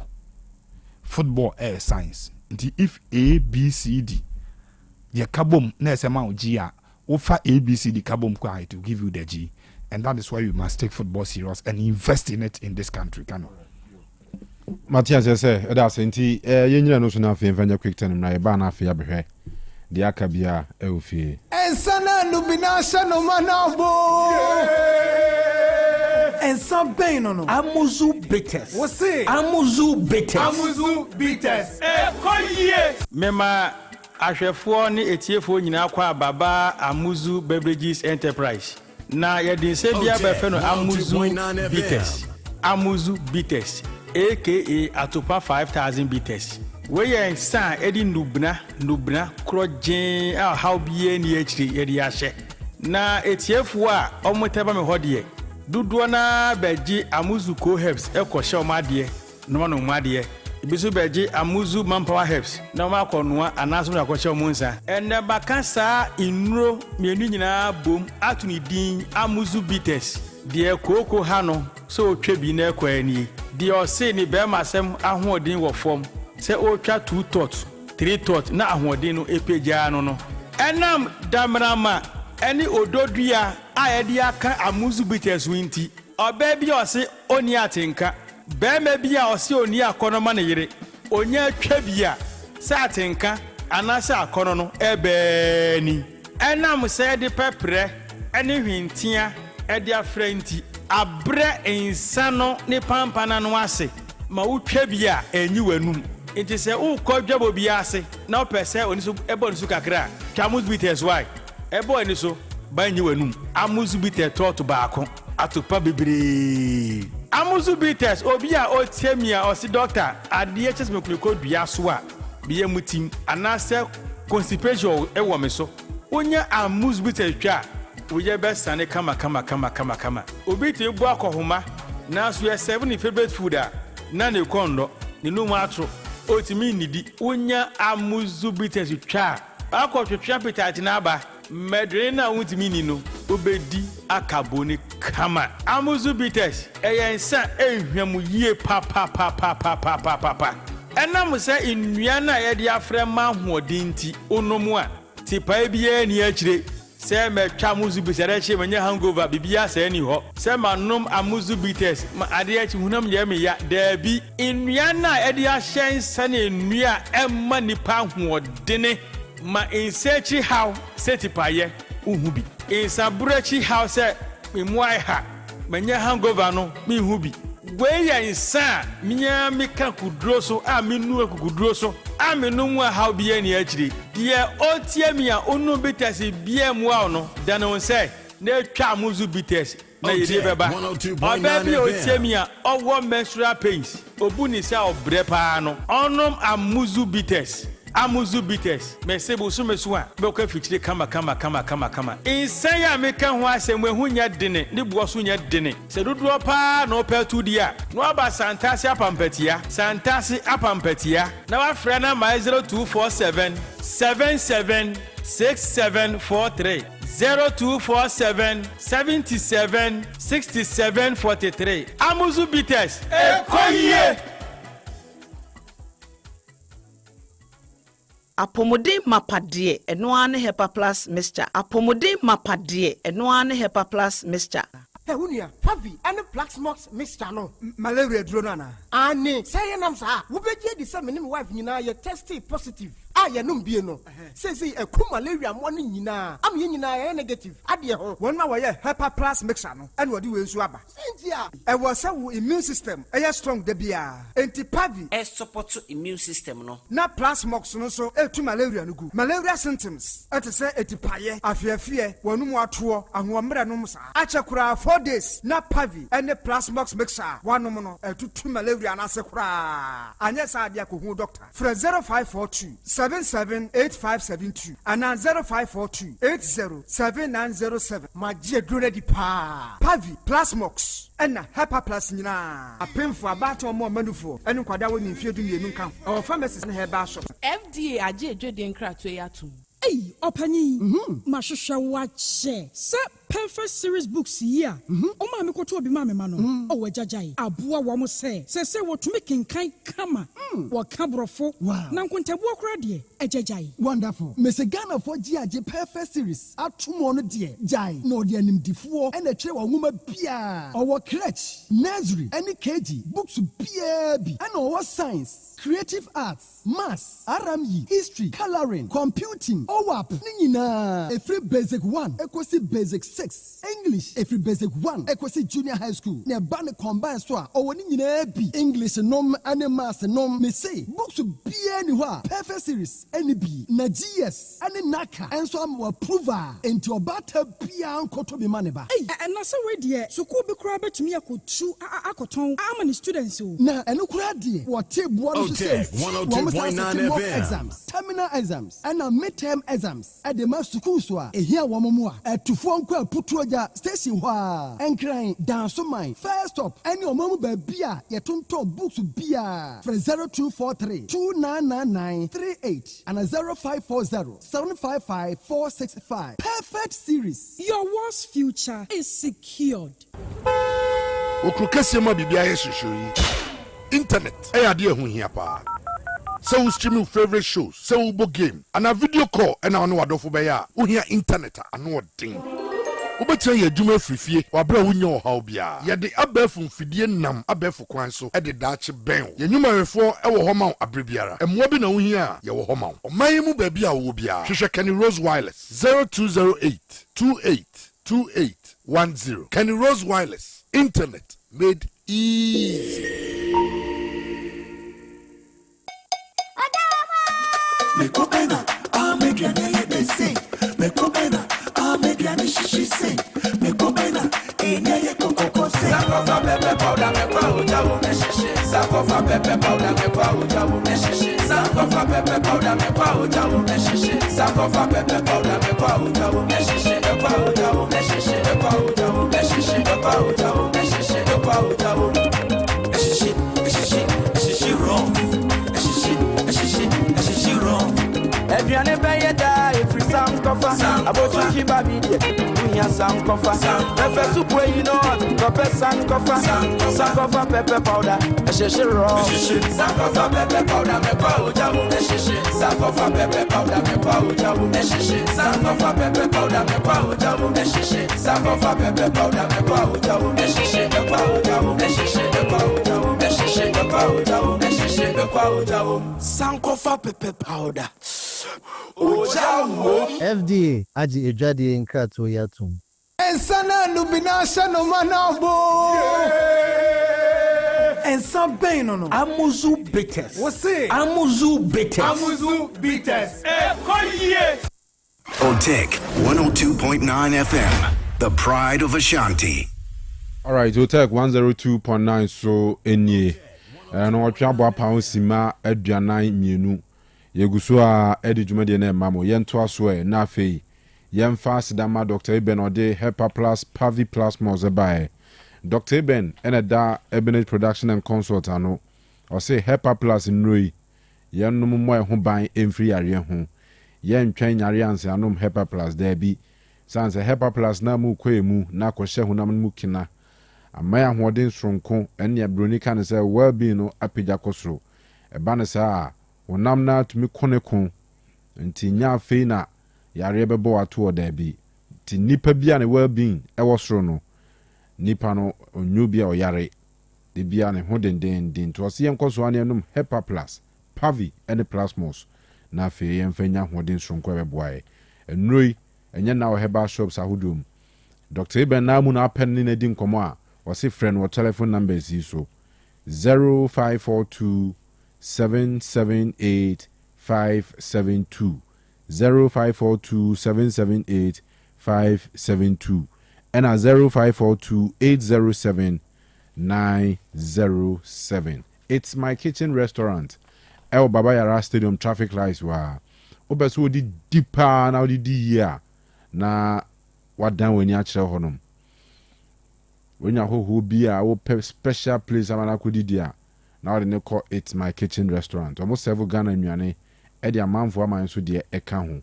Almost several local fruit juice, natural fruit juice. I flavors I would do several local cocktails. Wamo etonton pastries etonton cheze ni mahudo bebre e wo hono ma enya asem ketua wa ope smoothies abogu bo na ze udu ani akire ho enti wo se menkoso ankaio se juada bia no auto catfish ba ko a e chewa aduane free e kan aduane no so ya de wa wo be kire se wo pe uku ada bia omo ko honra edi ho adanse se auto pizza ba ko anya 2 ena ya wada bia nti ne eguso ekoso uto banku ni tilapia one plate abenya 2 plates ena kofie enti furniture It's My Kitchen oso kuma se na ohia aduane abetuma from omo ebe deliver abrel bibia wo bia omo number is 0265 707070 0265 707070 Abapa Mall e water for 3 miles Sakasaka Park nanim ho udu onu a omudi dwa ahodo e wo honum tontoni mabapa quality enwema pa ena benya to e wo Abapa Enterprise na Abapa say home appliances ena uhia beto original ones no e waso e ho saa so na se uhia uhia nima ahodo a be siesie wo dam dia siesie wo kitchen uhia nnuane uhia provisions chese bibia na waba ho na wabeto na bibia kama Abapa mo so otimi ni udibja of phone so we from wo de card uhia na mun taking up from there eno achi so se o pese o koto ade obra usika nso so a udu onum a ene ese bia TV wahu fridge bi wahu fan bi na se usika nso a waso betumi atua ato ase ni nyina no omuge tum e Abapa mo enti tafo 3 miles here Sakasaka Park anymore bibia wo bia na so de obefre omo e 0593 386133 0593 386133 and 0593 391848 Kwadwo Rekon Royal Enterprise on a day Rekon Herbal Mixture aka Ukrasini Nedro no aba Ukrasi doctor say onu anya botre ena afi so wakotete enhaban atutu nnuantini ni nnuanhini ena odia shedrui onu oye Ukrasi doctor enti owura forest nimu a onimu haban nimu nnua yie pa ena onya botre no de droi aba na ose usisi ya oya numbie beko oyo obi a uwa bi ni da fom say team ase wo nyare wo so ase wo ntiapo ni nyina ne ha adwen no anum bi oba asabi penifo animu a oba menstruation na season for months for years wedra no koko ne how pressure was so sciatica ni dia ka nyina no eye Rekon Herbal Mixture also ye be ma so no ahoden wo fom anu anum bi male vitality wasem na America no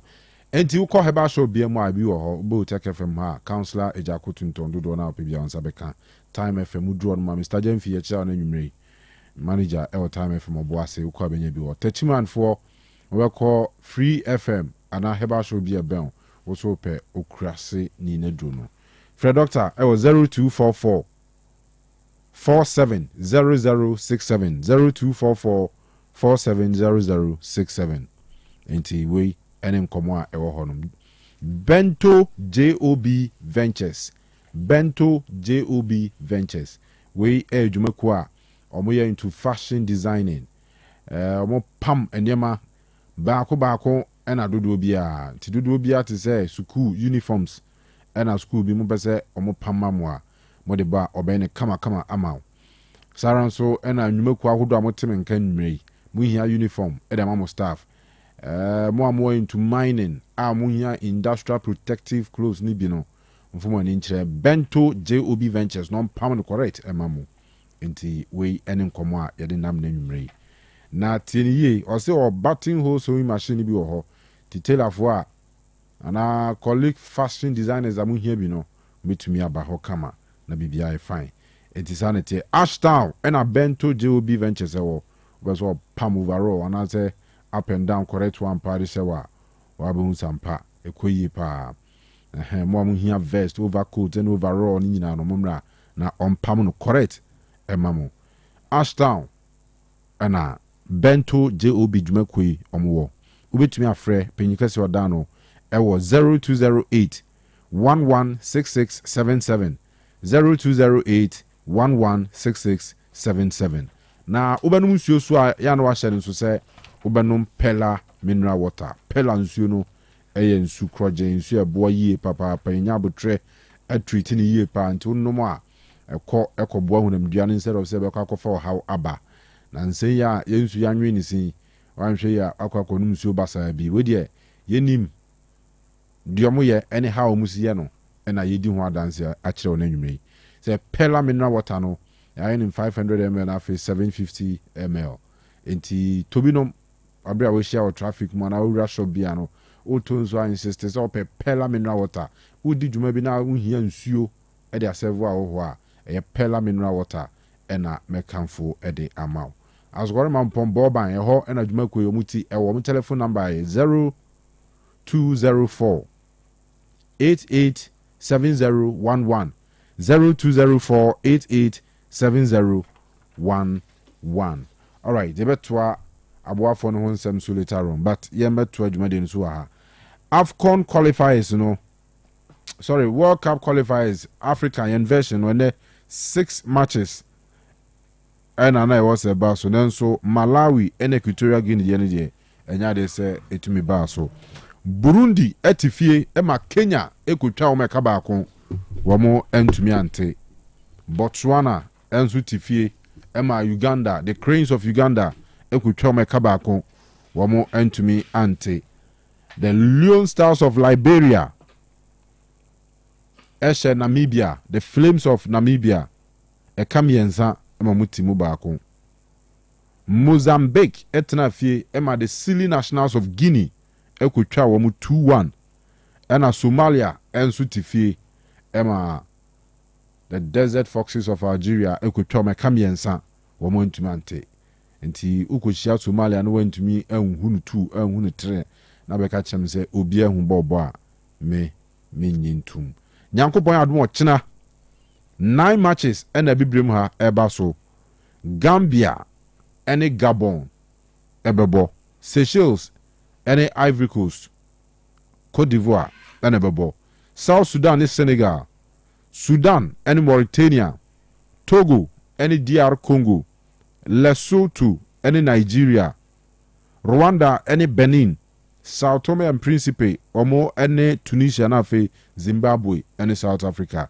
enso dia boy nti we matches e wochina e baso dodo baso 1 na de yakana baso 4 anadwo de match bia ni di monza afi yenhwe yen qualifiers nzi se de mze Algeria for the say assembly ni omo de no omo de omo kokra say 4 teams out of the 9 no any betimi a confirm say omo qualify officially to the World Cup and interest no munyina no North African countries. Egypt from Group A, Morocco from Group E, Algeria from Group G, and Tunisia from Group H. Omona memfan say automatically Oma qualify for now for the World Cup. So what I say? Yeah. They say a train him said the akano ebia from China enkopem next week Tuesday na yehu the 9 countries are omobeko. Now watch a group F. Group F. Okay. Or more any more than Group F. So I shall Ochina Cote d'Ivoire air way to Seychelles. Yeah. Now almost standings, you know. Cote d'Ivoire they can with 20 points. Yeah.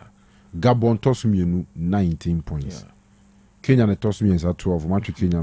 But we share between Cote d'Ivoire and Gabon a 1 point. A 1 point in a Dortmund. And interestingly, we said the last month qualifies, you know, and the man Ivory Coast a share Gabon. A bed that top. A wood table and so. Watching Gabon so Gambia. Gambia. Very difficult game. Very difficult game. Omo Ebobia. Omo Gambia no. Ivory Coast and so. Cote d'Ivoire, China, Omo Seychelles. Omo Seychelles, very good. Yeah. And a one gamer, it is expected to beat me in your resource. Then in the last round of matches, you know, Seychelles ebe host to Gambia, Gabon ni Burundi na bebo.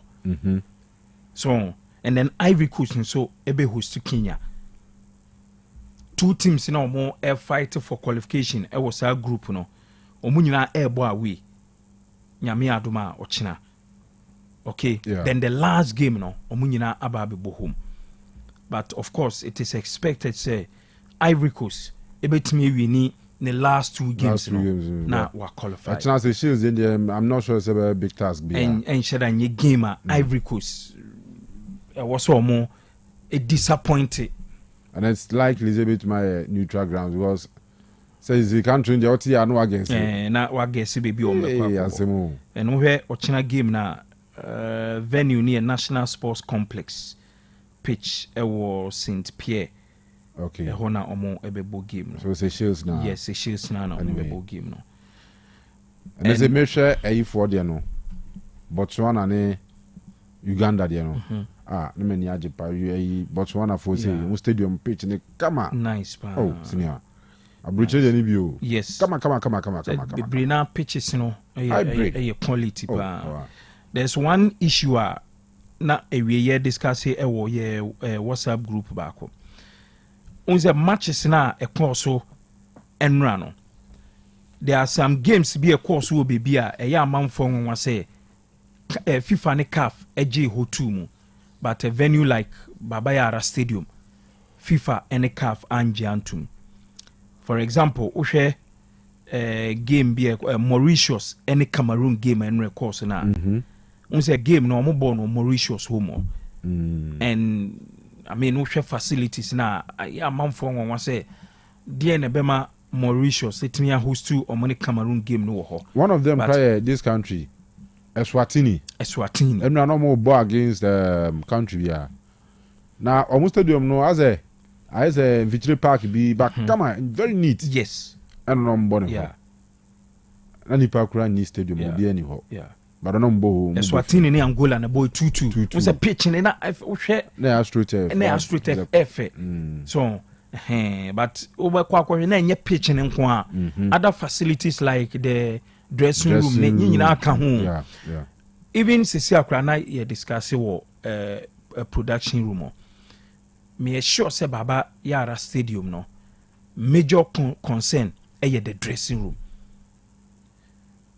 The dressing room no Baba Yara no pitch ka ho. Pitch in the crowd here. Yeah, within short time no betimi am a pitch no aba back to good condition. But we say dressing room no concern because we are Akoto for boss ni nya wa we take na hwe kra hu zade no enye papa. Yeah. So na make us a pitch in the crowd here.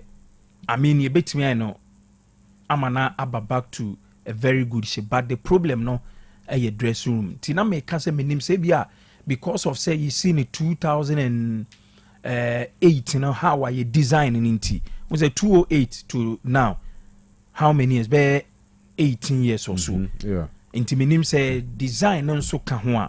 For example, oko Takwa Stadium na.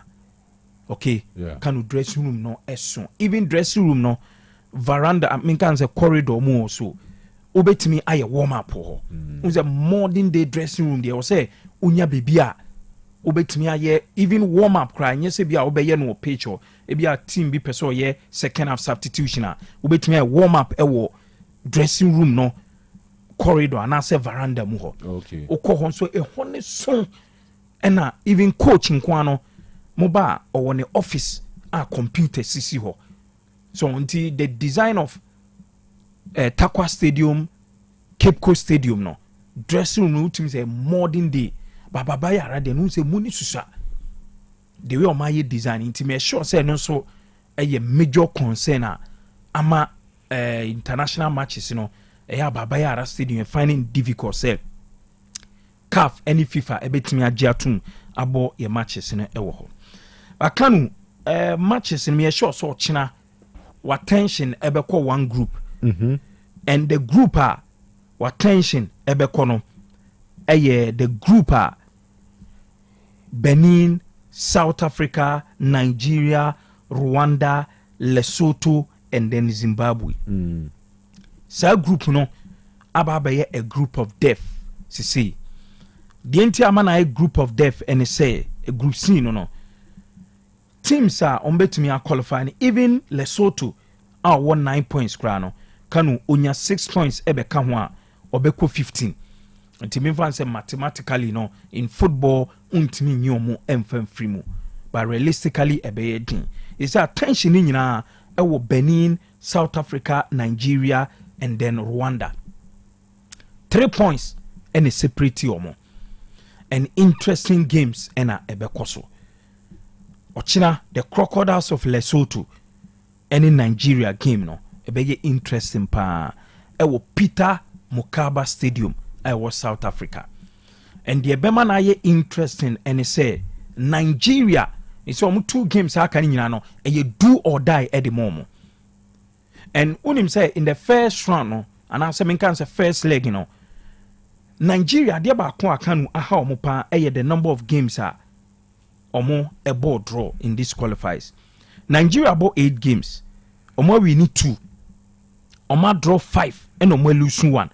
Omo na lose fewer matches ewo group C no but Kanu 5 games eno omo about draw ewo qualifies mu and the games omo board draw baako ewo home eye omo ni Lesotho minim say okaisa game ne pa ewo Goso Akpabio Stadium ewo you omo board game no somewhere November 2023 eno omo board sa game no even Lesotho ene share first goal Nigeria from prayer 80th minute and Asemi Ajayi etie Kanu edman Nigeria eman year 1-1 but this game because of the game ne koso neutral grounds intino ebema Nigeria for no advantage a neutral grounds there but ebesa disadvantage because game ne koso South Africa promo and me sure say South Africa for no attention ebe kosa game ne so onbekwa ko supporto Lesotho for no. But the good news for Nigeria, and they say our main striker Victor Osimhen is back. We said the last month qualifies, you know. I think Onyabo against Rwanda and Upraye into a South African wa Mobi. And omo ekobo draw ewo honum. But oye back to the squad. And pressure ewo hopa. But sene makano one gamer me expect say Nigeria say the ade ba ko won Nigeria for ni team say even so mo ntimi enya the automatic qualification na at least e was so mutimi e make it to the playoff no and so betimi make it to the playoff I just we need 2 games no and with the squad South Africa and Nigeria e dey ko face Lesotho no Kanu me sure say ochina Nigeria e betimi enya the victory as usual it is expected say Ombebo 4-3-3 and I say indirectly ubetimi aka say 4-3-1-2 with a star-studded team of goalkeeper Stanley Nwabali in post, Benjamin Frederick, and Kevin Bassi, Bruno Onyamechi from Obo Olympiacos, and then William Truss Ekong being the captain. We need the back 4 of Nigeria. Truss Ekong has come under severe criticism. Yes, and even some of the last game on boy against South Africans. Yeah. Even some of the lineups, Krano, Eputu, Zaidu Sanusi, say a likely say one show no, ɛna okon Nigeria most of more websites and newspapers ni bi ebi kran ka say one hwe Zaidu Sanusi and the best started ahead of William Truss Ekong, but most of them put to William Truss Ekong ahead of Sanusi because Ono being the leader of the team. No? And then Sanusi is left back. Sanusi is left back. And says Sanusi so started left back no krana. Ombetimi abo Calvin Bass and Benjamin Frederick central defense. So and in midfield and so Alex Iwobi of course ono ebejina midfielders in him Fred indeed in Frank Onyeka omumienu bejina defense no enim and then Alex Iwobi abomo enim no provide assistance as our creative chances Ediama a strong attack of Ademola Lookman, Victor Osimhen and Moses Simon omumiensa and a ebejina attack. So with this lineup no there's no way it was in Nigeria a disappointing Yami Adomo China against Lesotho. And then to South Africa and Zimbabwe gamer because of Moses Mabhida Stadium what Durban no one game so I can't wait there me find say cool chop cool chop ama South Africa. Apart from say South Africa enya advantage abono omo ankasa maimu no so omo Zimbabwe ebo wo Durban wia the last game omo Rwanda ebebo no ombesa abon Mbombela Stadium which is next week Tuesday. And Oche Zimbabwe, I mean, omune Dallas group no omune the only country omono ain't mean qualify to where the I mean South Africa ebenya advantage plan. And Oche South Africa omo matches omo bo ewo home especially omo very good record plan. Omuni Zimbabwe about 3 times ewo qualify simu say yeah AFCON qualifier na say World Cup qualifier.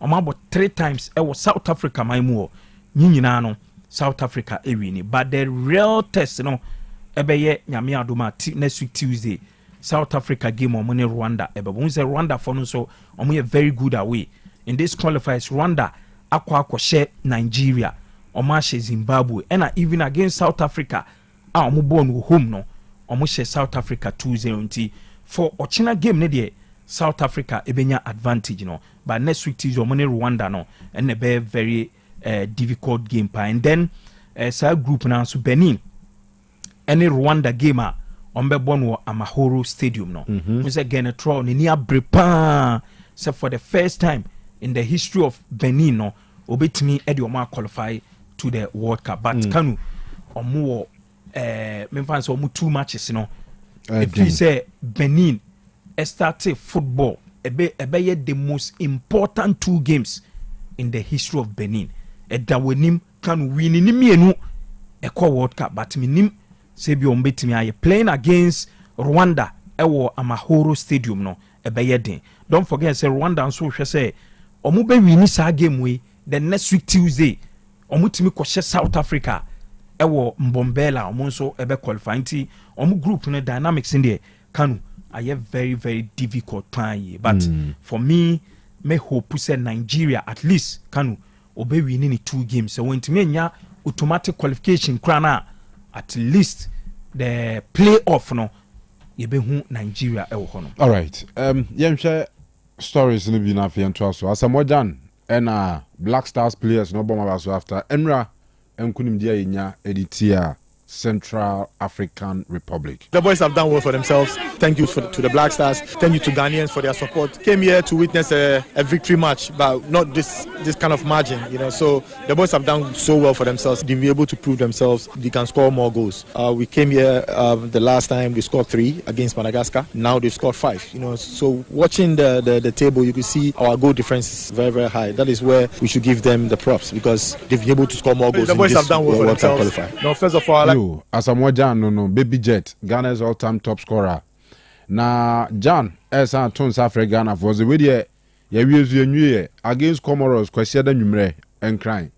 We the match dey simusi Ghana for metachiri na yenwie omkra. This is just the finishing touches. You have to just do the right thing at the Casper Stadium, and obviously we'll be waiting for the fans to come in the numbers to support the Black Stars. Definitely, there will be something better for the fans to go home and talk about.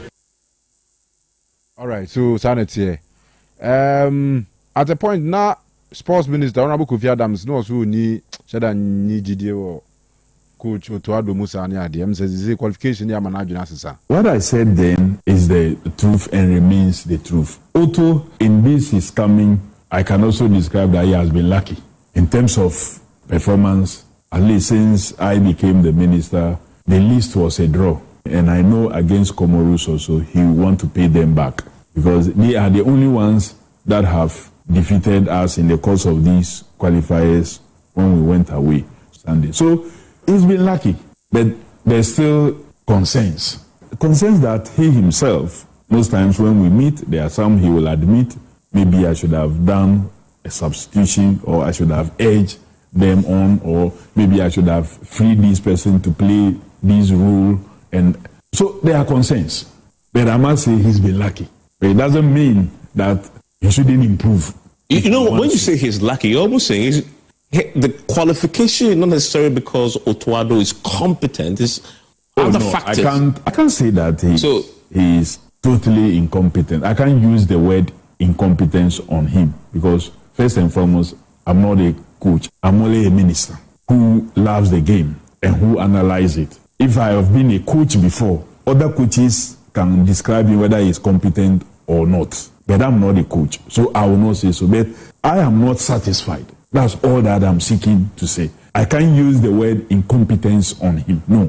But I know I have sat on some hooks and nails.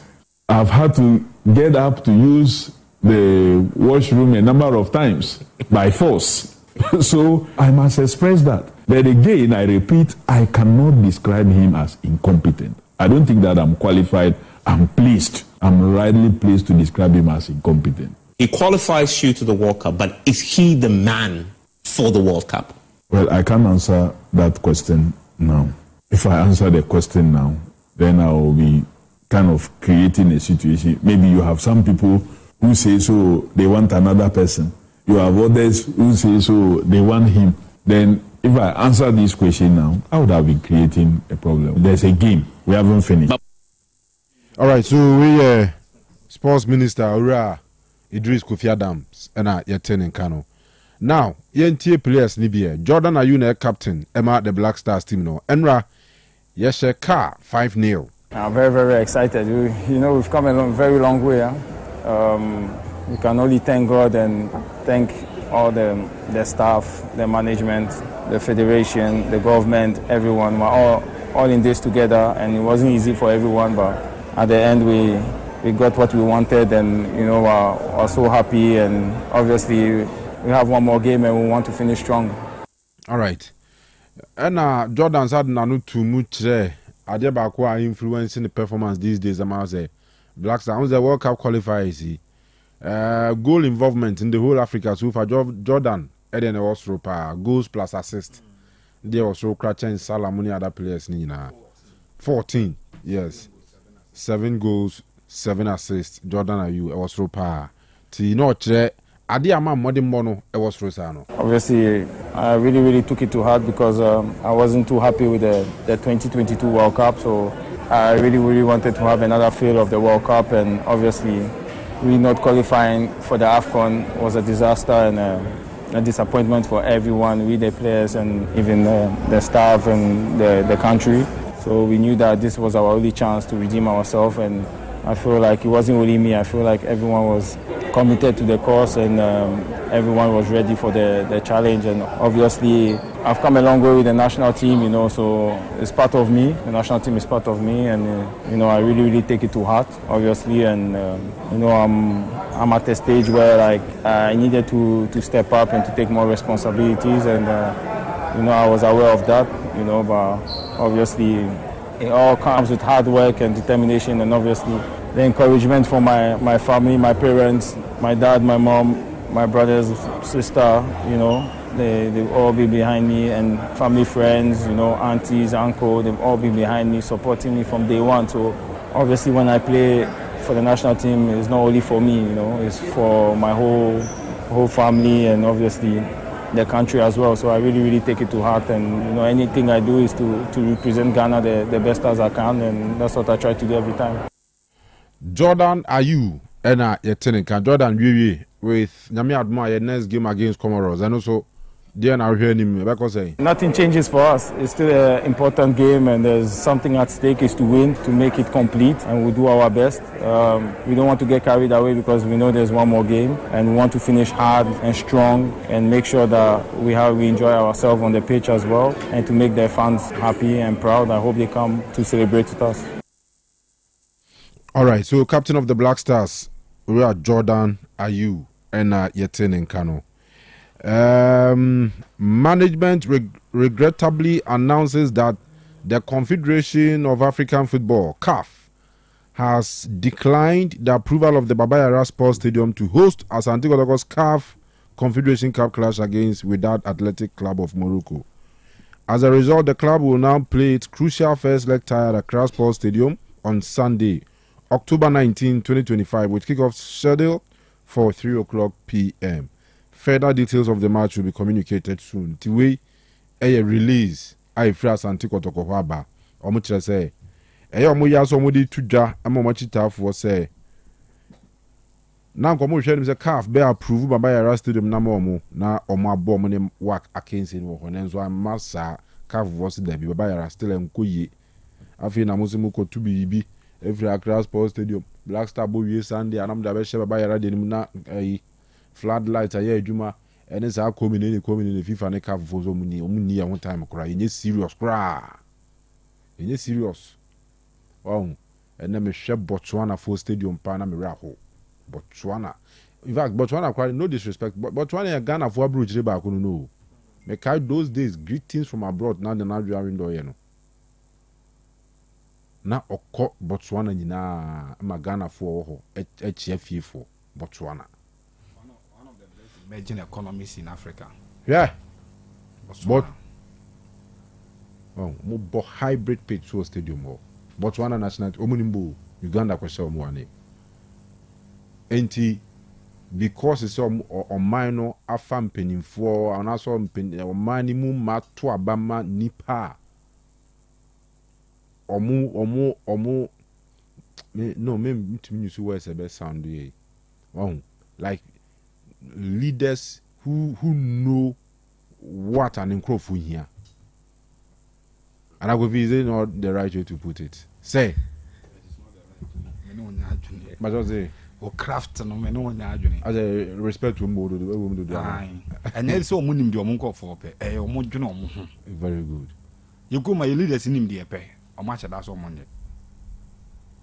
How much that? And then woman said the beer. How much that? Omaya Kuvitiu. I want to know my phone. Yes, they spent $245 million a host to African Games Trocano. So African Games be hosting last year Trocano. $240 yes. Yenti. I fear I was say Yenti. I said to say 1 year my $245 million. So accreditation and almost on my year ye need stadium. A year of standard you beat me about football games minus Accra Sports Stadium and no crown state in Punyu. So clearly leadership failure. Accra Sports Stadium now you want to crown. They just don't want to move us away from here. Ebia ye dia ye wontia. So enti ninjina nye. You be anywhere ye you know any sa football ambience ni creating on match days no CAF be peso obenya yeah FIFA be peso obenya na sa no krepa na de to ho a Ghana should not be playing qualifiers in Ghana. Dabi. Yeah na eduru ba bi na mampani ote so abam no watime ne CAF maneuver unza yenso de Ghana as ade nyame de a chen yo ebia ne de na no so omo feri o ye na no ye nyina ewura John Mahama na oka bi chair president say before 2016 eduru ba bi mu ayeden oba ohene ho na Akufo-Addo so aka bi oba ohene fa fon frɛ IMF pe na ne ma ye sorted asi was a favor bi no yes ye free Ghana the president ye one call be two calls o ni akopenti grass o Baba Yara grass e di paint so samo kai plus ni bowie no mjesi white ni bi mu dia ye green bi ye ne Central Africa so san talk kakra ɛhoro paint no ma ɛtumi fo gyesi no ma yɛ nyina ɛhu sɛ grass no yɛ painti so match bɛn na ɛyɛ no a ɛno anam no kɔ na papa no kɔ inspection aba paint wɔ ne shoe ho nyinaa calf ni no ɔbae no ɔba ɔkɔyɛ final inspection ɔkɔ nante so bae no kora pan sɛ kramu sɛ ɔbɛka no kora ne sɛ wohu yɛ a papa no facial expression kyerɛ sɛ na ɔnyɛ happy sɛ yɛbɔbɔ no ɔsaa pitch no so na lighting no kɔmu complaining about the intensity of the light say lighting no kwa no na nye to the standard no mo hwe but we are allowed to do it enu ntina ye bekɔ so ayede ye no kɔmu e kyere so yam so a kɔ bi bekɔ calf omo de Ghana nim ferie kaze ye 4-time African champions o Kotoko kura Champions League mi no ha si kura baako ya keke nyina bom well okay nti brana ya bɔ ato ɔne de didi ho ne na pele free how asamoja free how Michael Essien free how yena nyame anke di kan bɔ semi final aja zi ade bɔ atuko efi obo bɔ sa golden boy ye be ka so say yena nyame anke bɔ semi final ja Morocco no na ye FIFA na ka wo ka say enya hwe wo de mo ko na me ni na so baby a asem na kwa kodru no atrarefoɔ koraa atrarefoɔ yɛwɔ kurom ha na kɔtɔkɔ ne golden cake ɛkɔbɔ FA Cup final ɛna nkɔfo pii ɛruti for kɔtɔkɔ why because ɔmo believe sɛ kɔtɔkɔ ne betimi a represent Ghana yie wɔ Africa okay koraa sɛ before the FA Cup final ɔmo di statement bi by na content no I said ɔmo complain anisa na yakɔ we mu nyina wie kɔtɔkɔ qualifies to Africa me say anya we kra by the 15th of June there ni enim se kɔtɔkɔ ni Gold Stars ebe kɔ Africa ene yete ha yesi Kumasi Asante kɔtɔkɔ a qualify kɔ Africa na ya nyi Baba Yara Stadium antum nti kɔtɔkɔ be free krom ha biem asaya kɔ enkran na ne se o man kɔ Africa no kra se na emfaso wo so anisa ekuro we akɔtɔkɔ edi Africa ba krom ha activate kuro ni Ghana in the red colors the same place now and qualify to host an African game ade yenim panimfo krom ha bi ma na open kese yeni akandifo bi ma na yeni opinion leaders e wo kremu bi ma na menti ase o on wa se ye be fa ne se okay na kotoko akọbọ akraba na ebi awa ka be qualify ko ni aba the usual ade ni ade na yakata sokra but it is serious the Kumasi Asante kotoko e wa Africa and they can't play ewo Baba Yara Stadium and now Kumasi here because facility no standard no abba form say emit that level where CAF ebe pename ya bo Africa game kotoko enye se bia sebi ye bu team fufuru bi animtia but enye team sa be banansan bi enenya ba bi mobo eni atena ho saa na minister be inspection na NSF be inspection ni ekọ ni eba na nkofo oka ni ema warning as obia anti eni akwa first pay face no kotoko akobo na kra ye ni today there be enye ye kotoko besa akwa akra bi aden ye ni akandifu edi animu aboa me aye nuoma yi ana me nti ase kra o eye Kumasi o Kumasi se ye ka Ghana football ebi a boxing kra de ye nhye da nya obi o free ha ebi a oduru azuma mo level nti ye nko but football en ye ka club side any national teams a backroom hejina enim the experience the aroma I wo Kumasi. And today ni nyina eko, and it's like emphobia ho ya announcement. Yes, Kotoko kwa Accra kobo, nobody cares. I mean, just say, what dream one? Oh, 1 way ya na wakuki kansem bi kura na eni kwase woka. Pa ye won penimfo okrom ha. Penimfo okrom ha ni region him ni ade. Mu kabi wom. Na nu ya kura no. Before say regional minister be converting. Na man voice we Kotokoni onye Kotokoni o convert ono akwajitum so e Kotokoni. Then the mayor Honorable Zuba ono so there plain before the president cap cry plain several times. Waka we Kotokoni mayor ni ye Kotokoni regional minister ye Kotokoni ye wa himfo mudimu ewu kuremu eba manyo se mu ampanimfo fifiri region mu ni kuremu a omu kebi ewom me nko other areas ni akase ye move away from ye domain. See ye ko other areas and ye see ye farm and no crowd the better change for now. But Papa Yara Stadium cannot host an international game again and nobody cares. Enye Papa Yara Stadium ana me soda enye Papa Yara Stadium ana. Enye se ni enka hey ye ka inspection ya mu ye get to work you do baby almost you ye quiet ni mo ye den ni ana pictures aba and all of that say hwana no bi dada no and hwana bi dada no no kure wom ni say ye call kwasiada e call no anwumre no ye nyanka say ye tu de ni ye hwe pitch ni so a pitch no nya kono sa nti it's like obiadua maso but the team went to presidency. The president was recounting those days. You better say Kotoko baby, na hasa baby, any idea. Crowd the token $50,000 a peso. So the president is aware that Kotoko is in Africa. Then we are saying that Kotoko baby and a fru macheno a hono stadium na say cannot host it. Ni ka didi chaka sa. Ding.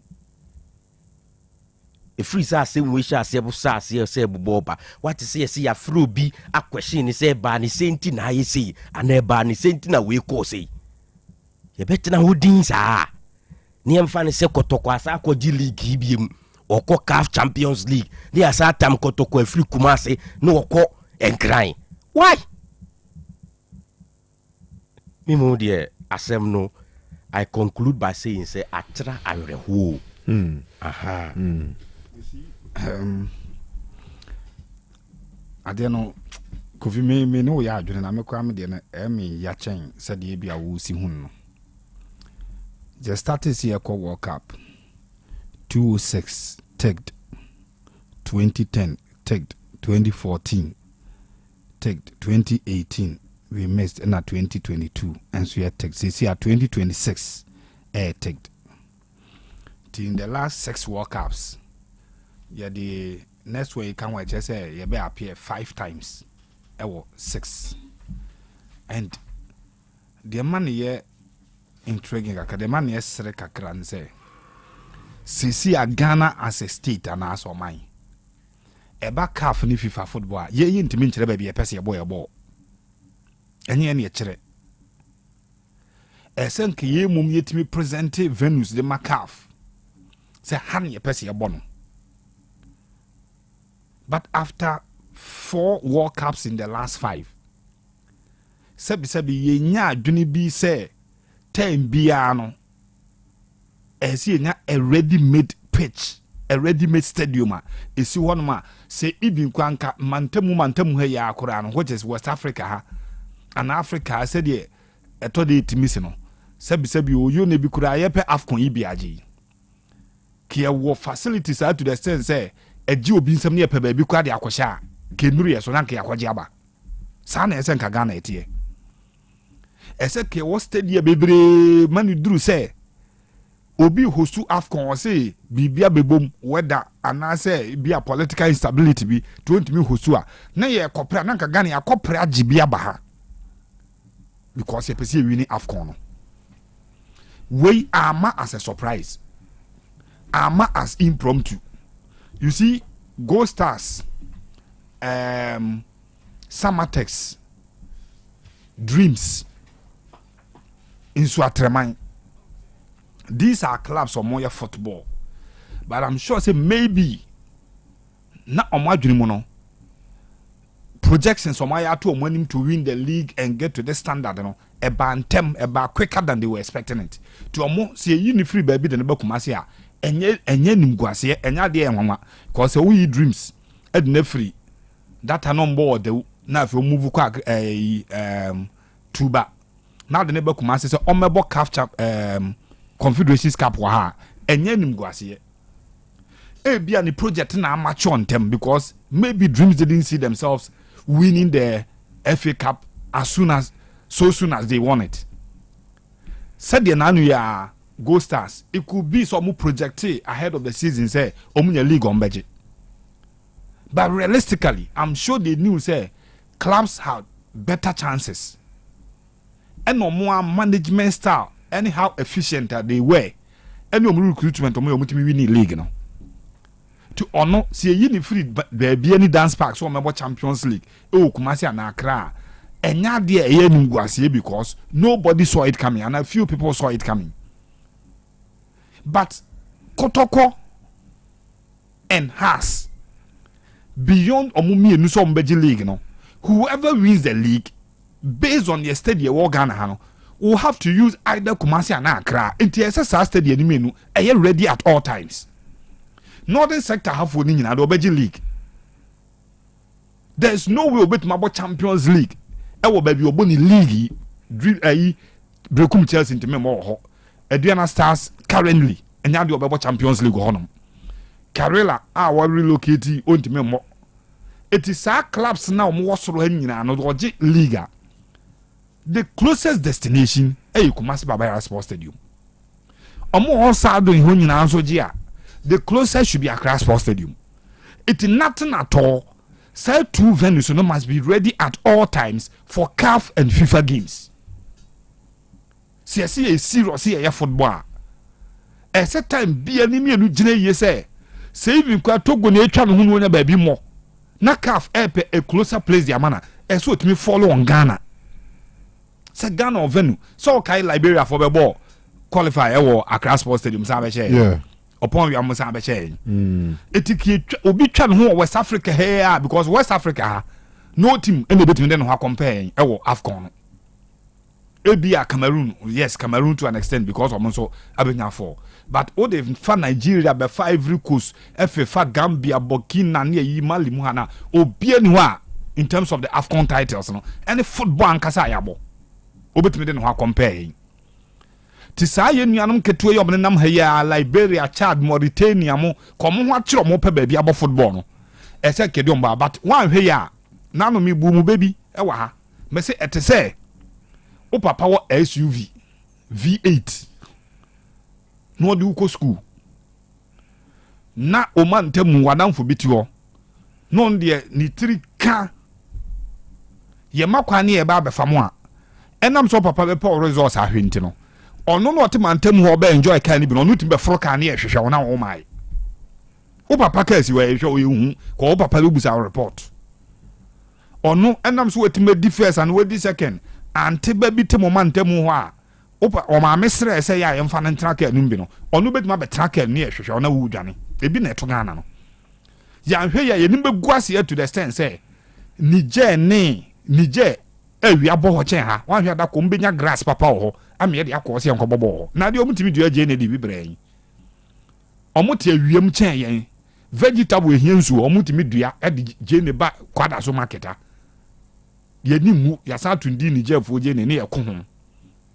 e maya na je ne ho akwa atwe okuruma eti ya hwe ye tete ha na Chad bi Mauritania bi Gambia awo hye Senegal num wan hwe ne wakwa akonya pitch na lisi tu Ghana asifiri ha ne de ko honom it is a serious running football based on the dynamics of your league no mo you know and say Kumasi ne Babaya Stadium e fall short of standards ye the half games because kotokokura anyi league na ntena ha mo a northern part of Ghana he na do beji league bia no the best place to beat my boni league no e Kumasi Champions League as and I say Confederations Cup southern for no the best place be Accra Sports Stadium it wins so no sebe this a professor sa ko school nko an beat my hunu ade we aka kira ban.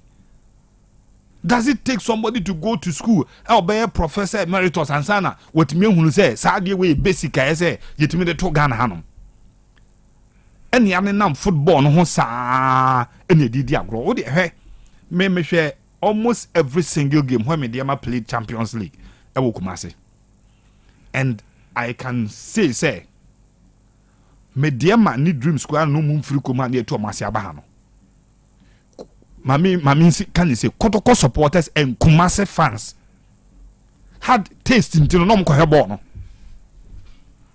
So imagine Kotoko playing at Kumasi Babaya Sports Stadium. And the last time we was brought Africa to that magnitude, no, Dr. Kwame Chimpers, no, you numbers pa. By your touch and where they are to the extent say stadium no, and near Masokrana ye de. Eyi free Kumasi anasa Accra se me mobo eye niema kan yankofam free space na deba ensese bia wutu nye baabi a ese yakofa no Ghana ntimi nkoho nti da bi ni kuruma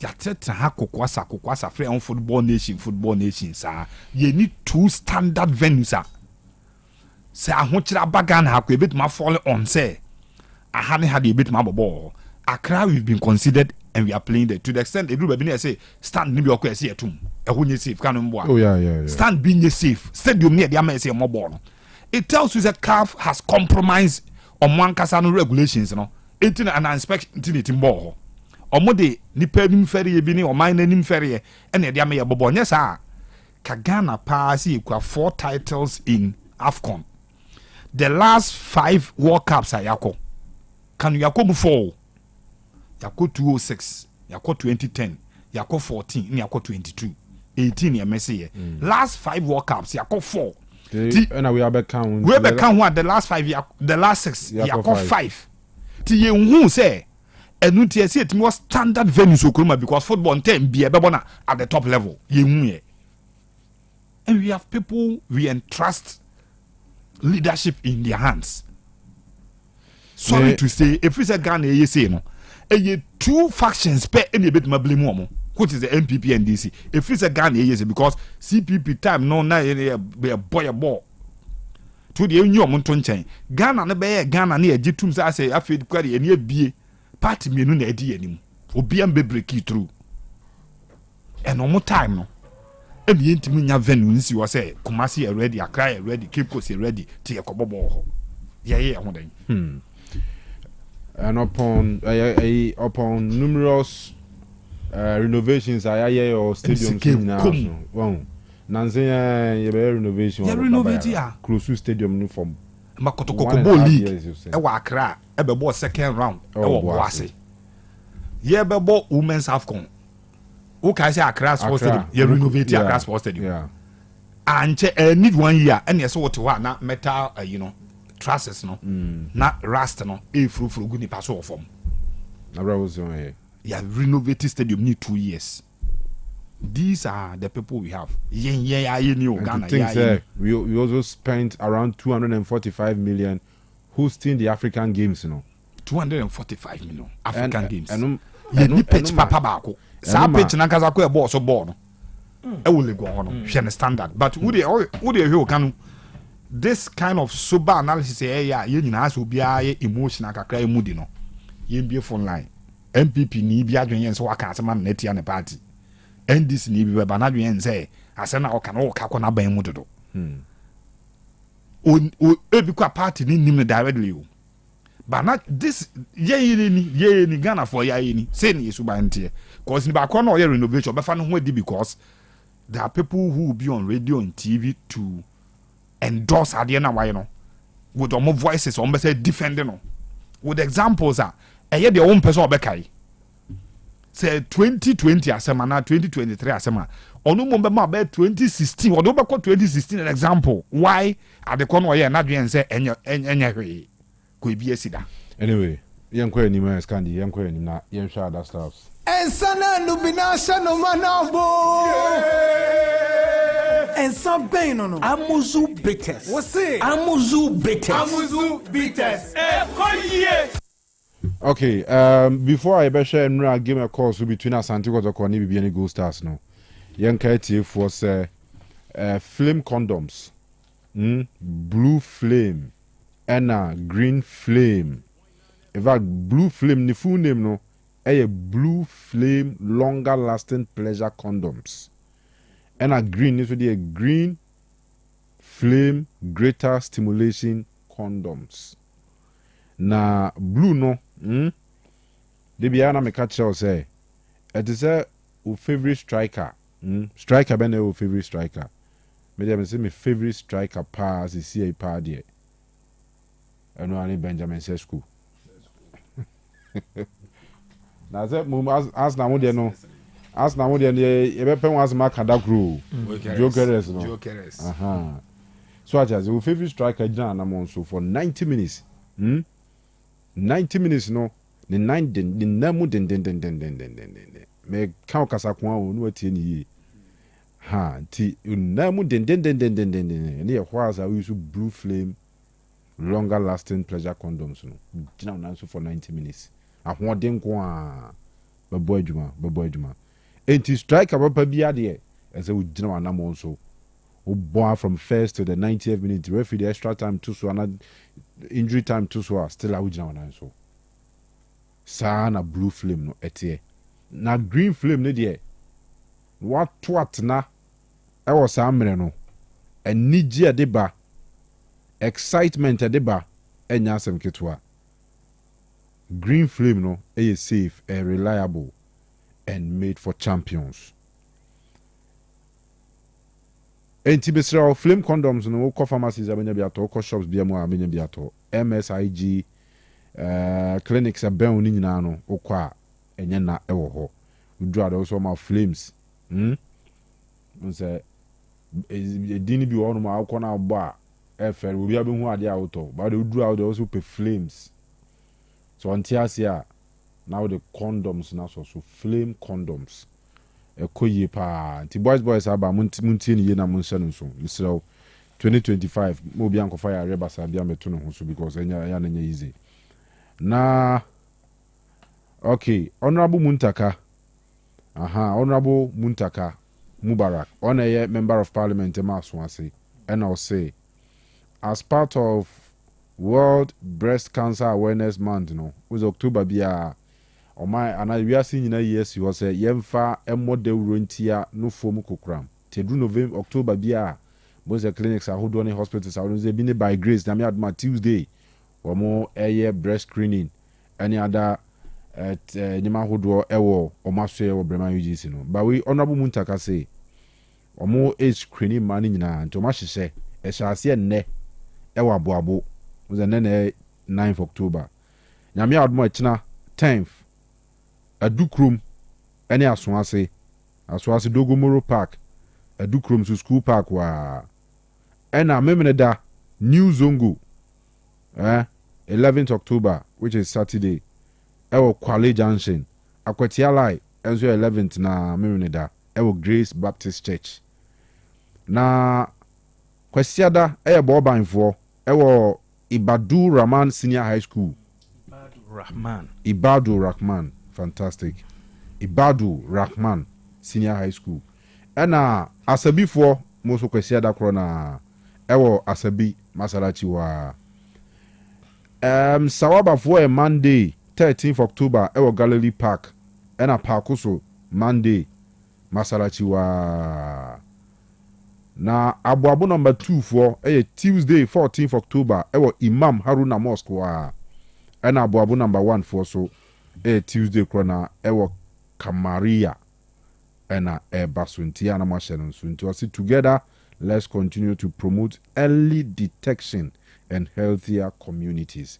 Honorable Muntaka nyankopon shira pa say wadwene mmaa ɛwɔ mpɛsoa so ɛho na ɔde hyehyɛ yaba nti mmaa no monhyɛ no so maamefoɔ no ɛna afei okunufoɔ no nyinaa husbands no yɛ no maka bia na wife samre wada anaasɛ wayɛ busy dware nkwadaa no ne yɛ ti fa saa information we ma wife na ontu anamɔ no afei mu screen no ne nyinaa bɛboa ne ate ɛho afiri ho.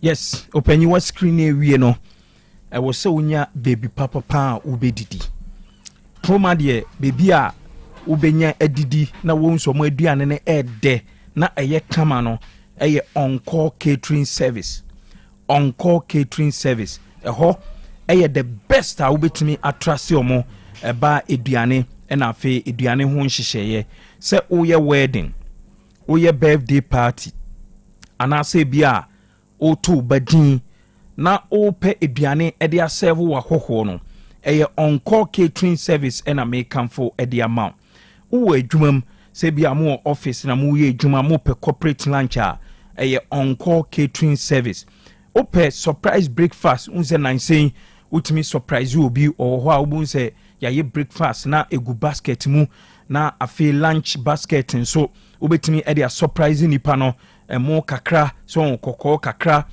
kusua kakra spaghetti kakra kyɛ lunch basket any breakfast basket deɛ ofrɛ on-call catering service for a ɔmo bɛyɛ bi ɛde ama ebi a wo nso no onware yɛ anaasɛ wo school mu ɔmo bɛtumi ayɛ soup anaasɛ stew ɛde ama na odi ahyɛ freezer mu na odi ne kakra ebi a program sɛ bi a wopɛ sɛ woyɛ buffet sɛ yɛ continental anaasɛ local dishes ɛyɛ ɛho buffet a ɛyɛ on-call catering service na on-call catering service ɔmo aduane no ɛdɛ udi a wotumi sɛ ma wahoɔden wapom den so bibia ɛkɔ yie kama ɛde ma on-call catering service wobɛhu ɔmo branches no baako ɛwɔ Patase ɔmo bɛn Luna Care Laundry Patase deɛ no ɔmo bɛn Luna Care Laundry ɛna afei kromo ase wobɛhu on-call catering service ɛna okɔ Konongo nso a wobɛhu ɔmo nti ɛba ne aduane papa deɛ a o programs a woyɛ nyinaa no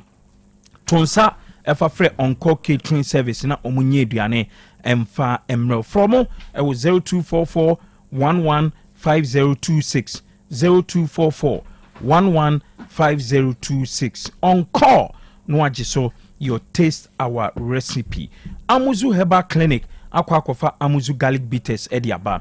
Amuzu Garlic Bitters ne de unye binoma yare bia how yare bia tete ubia no ebetu ase ediama nipa bia no ewo so moja na ewo mu no etimi eye adwuma kama se moja na ewo mu no etimi ye adwuma kama yare nkitenkete ne yare bia no one ne tonkwanta mapa nemo se moja no entimi enye adwuma wo mu yi a eno ene kofa yare nkitenkete ede bro enti wonom Amuzu Garlic Bitters a ebeboa na afi improve blood circulation pressure ewo so a ebete so ede amount me pa che omo amaye kese a wotumi sa wode no eye cholesterol na asesrade ene wo mu no unya Amuzu Garlic Bitters enuma ebetu ase ede amount obi otena se che na se osori ane nan obi onsa aye titiritin odi behwehwe wo sa o se anansi mpacho enye anansi koje Amuzu Garlic Bitters ni bi se bia onumu bi a stroke aka na hye dem anase ote ewo widiem se nioma bi ene na widiem a se wantu ase a na akwakofa stroke e de abrewa Amuzu Garlic Bitters ena me kamfo e de amount onum Amuzu Garlic Bitters a chese o body no eye den mo amoye adwuma den bia no obi okoda sori ana ne honam nyina eye ne ya koje Amuzu Garlic Bitters ni bi obi ho a okokete so a ontimi nna chese obemiamia ne phone so sa beye 3 hours 4 hours na ontimi ennae nya Amuzu Garlic Bitters ni bi Amuzu Garlic Bitters onuma me kama unse duro no eye papanti no FDA fo agiatum oko herbal shop any pharmacy shop bia obenya Amuzu Garlic Bitters ni bi Fred Doc was 0247 776743 0247 776743 Osei Kanu. All right, the ones are yedase pa yenyu wa ha yentiwi ansa Mr. Kanu says Candy Ghana some de mo kan buti be pa mu ba minim say football people no say o man pani say o ba be san be stadium ewo mantem na yatete no etu onyaa no ntimi fa sika no nsiesie stadium so a ɛyɛ standard a sɛ deɛ mu kan yɛ pɛ ayi bi kura bɛbɔ a yi bituma bɛbɔ na ha na da bia ayi legon na yɛ bɔ yi bi a yɛsi legon yɛyɛ o ya yɛsi ha na da bia we kan na Accra House of Folk last yi nka yɛ akɔ relegation no yɛtimi bɛbɔ yɛbɔ wɔ ha yakɔbɔ bɔ wɔ ha ɛyi ho astrotef no so ni yakɔbɔ bɔ wɔ ha ni yakɔbɔ bɔ wɔ like ɔman yɛ timu hu nhyehyɛ bi mpanyinfoɔ no mo kɔ no mo ba kyesɛ wo ka kora ahra na wakɔ akɔka yi ɛdi sɛ football people ne ho anwa no ɔmo ntimi nka nkyɛ aban sɛ aban yɛserɛ wo wodeɛ stadium no ambo bɛsi no mu gyae na momfa nsiesie Kumase Accra Tamale yɛsi pɔn ne ayi na ɛnyɛ standard na kyesɛ yɛntimi mbɔ yɛbɔ hɔ akyire munya musika no ntotoe na mbɛyɛ na mayɛ amaye ɔmawe na oka enkoka nkosiaga nyame ne munya dwuma yɛkɔ akɔbɔ dwuma yo amoaben yɛda ase busanfoɔ yɛnkɔ anim good evening Kanu. Couldn't Kotoko have fixed the problem with its okay, I'll say couldn't Kotoko have fixed the problem if it's about scoreboard? Looking at their expenditure moving to Accra Sports Stadium, knowing they will not get the numbers there compared to Babayara. And just scoreboard on ground, pitch in ye, scoreboard in ye, dressing room no crime, nye papa biasa. So, I didn't. Well, sometimes na nebi bia akra na bit me asa be kana. Ensana lubinasha no manabo. And some pain no. Amuzu bitters. What's it? Amuzu bitters. Amuzu bitters. All right, so reactions of Ora Karim Zito to Enra 2-0 victory and the team Ninya Itia Bibiani Gold Stars. I told you, football always gives you the opportunity to improve upon the previous game or to make amendments. I think you've seen a different Kotoko today with different attitude. And what I told them was this, just as I said, go in and attack and make sure no goal is considered. So it's like I take it one by one, and we still own the club 2 points. So we have to go to away and then make sure that we get that points to come and fill in the space here. Yeah, because if you want to win the league, one of the most important things is you should always do your best to win your home matches. It will propel you to what's the target you set for yourself. So I think we played 2 matches at home. We won 1, we drew 1. I think it's not bad, but still we are going to fight the away games and then we get a point to replace the 2 we lost here. All right, so Karim Zito no. But earlier message now I'm reading from Yenya OT. OT Edebia from the UK. OT. The OT that say. But Karim Zito say I better more no self say your tons of friend Maniko Siaka or Black Stars. I'm very happy that all journalists, small journalists are here. I can't go to sell my own boy, but you can sell him. You saw what he did. And you are called into Black Star based on performance. And if it is performance, I think Amwa is on top.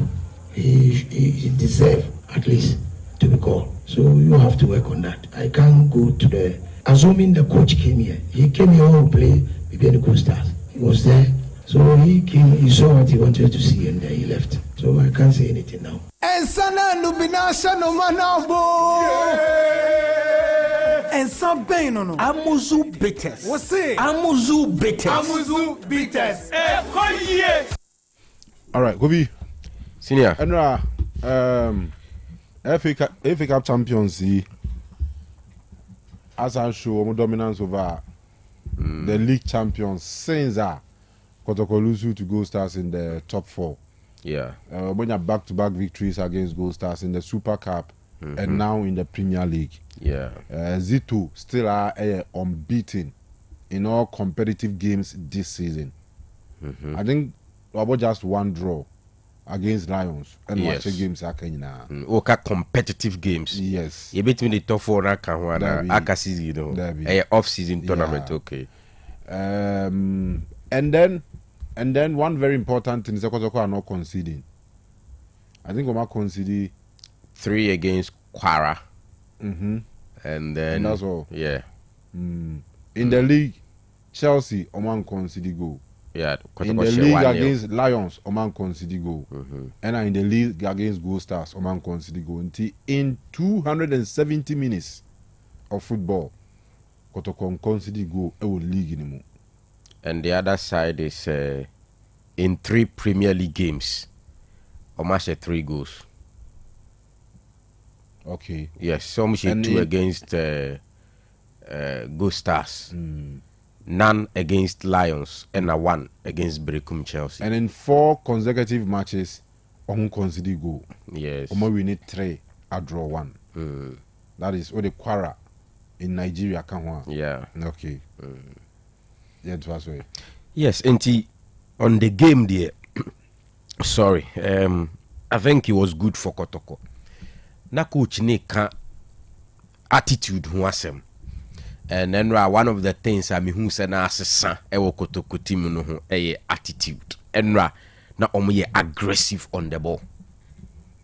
If you go back now, check here, right from the goalkeeper, Ababe Pim omo gina ni mu woni ade nyina omo free bench ba bia, they were very aggressive.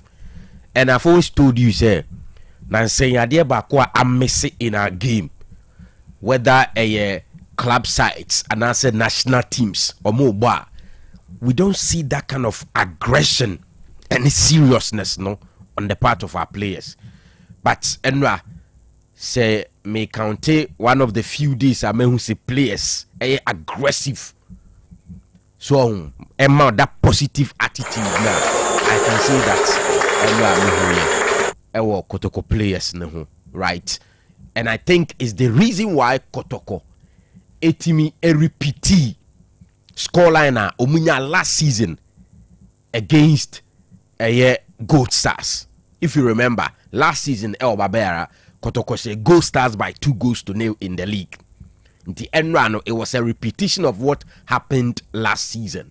So I thought that na players no attitude no na pa for me, and I want to see that kind of thing about our teams. So say attitude near positive. Sometimes days need good, but players need to meet this attitude need 10 BBR in the favor of the team. Inti enra na fine. And I think the biggest point or the highest point enra na Kotoko ebetimi a celebrity in the game a better more performance. So it was unfortunate say yebe we game no Kanu because of injury. Ufrima went to me and we game no. But the highest point in my view, Anna Kotoko beat me a celebrity in the game beyond the scoreline. A better more performance. And I'm just surprised. Coach Nico post match no. Some Jofo could be sana by a call up to a national team. Any response Coach Nedemai for a better more. Kanu and second goal now or Shedema Kotoko against Gold Stars. Forget about Kobe position. But time or G Bono any or 10 year and how or Kelly Bono a 2 keeper no echi in that manner. Ushan when we said this is a classic goal. We see such goals when we are watching Premier League, La Liga, and all those top leagues. And it comes to confirm point to be a Mamekino in the past. Say, currently as we speak, if we are to call a player from the local league, also call Black Stars and the position based on the performance, Ubetumi Akasa he can challenge seriously with Omo ever first level him no better more. I just pray say Obe stay fit, no we stay disciplined, because I am seeing another Asamoah type of striker Obe breaky every Ghana across the European market. I bet me are celebrating it to a certain level. Gentleman qualities need the Kanu. Amazing me seriously. And at some point, so Ushena, you see a workaholic type of player on the field. Utimi bet they be defending winning fin utimi call wins. Last season say na me kasa were very comfortable operating on the wings.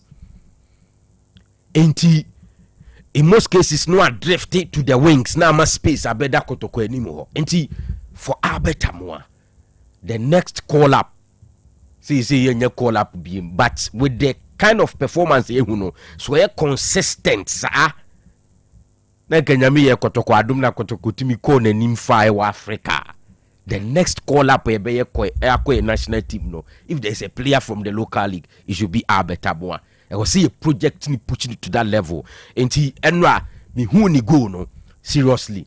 Now me beyond Asante Kotoko say, do you see Ghanaian players scoring such goals with any composure, any calculation or the ball no chippy ball to that level? I will say yes, classic goal.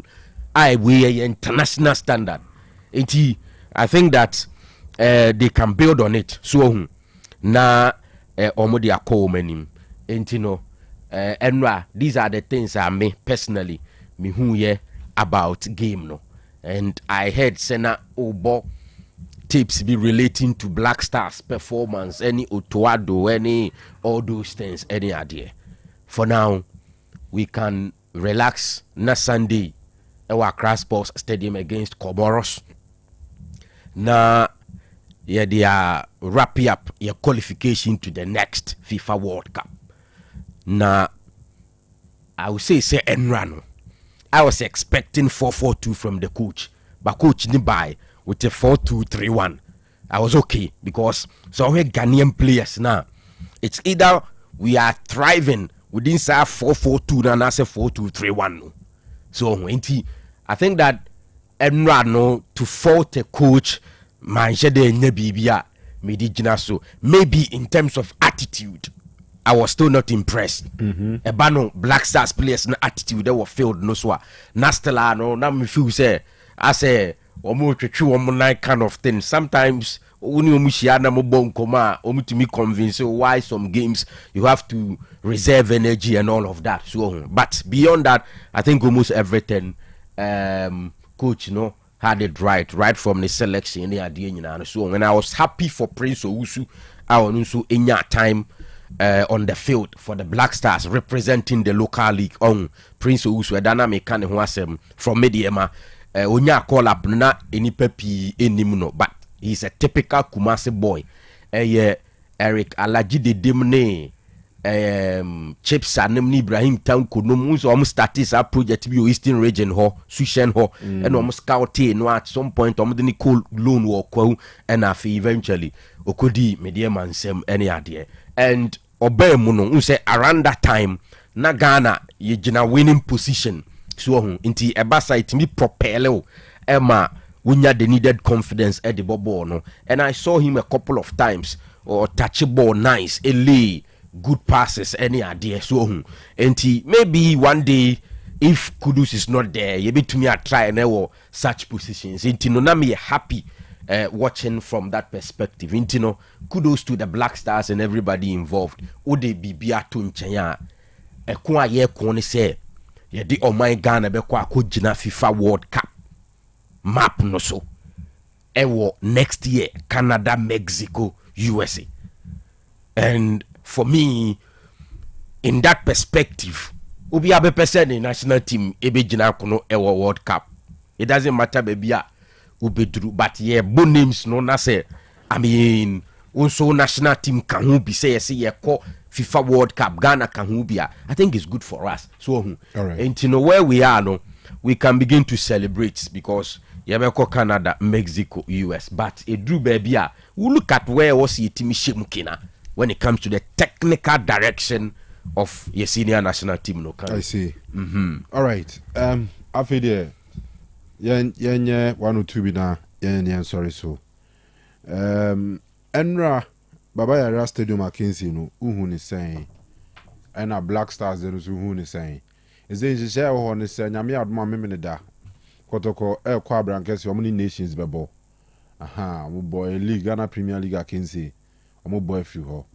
But as to the reason why FNO escape my day 5 in the fixtures, Nakofa day 9, the other show on a day. And some can see you go say, but then. No, the MZ, Obe Imagine Zone mu pre from one. Then, as a Gold Stars players 2, and Omefa Omo Conchen, because of course 2. Yes, and Omefa Omo Conchen. But Gold Stars, no. I think say Duku to me Babak. Duku Babak later. Yes, I'm a twice. Yeah, but for better more, Kotoko confirms ni Priano. And you couldn't and now Omo General. Yes, so almost about me say the next 2 training sessions. So me sure say na be ochano panti. By Saturday he will be ready. Available. Yeah. And then Kwampuku so I started okay. So I started training kakra Adakojachi. Yeah. I say Lisandro Martinez no. Yes, what just I say the 2 America touch ball.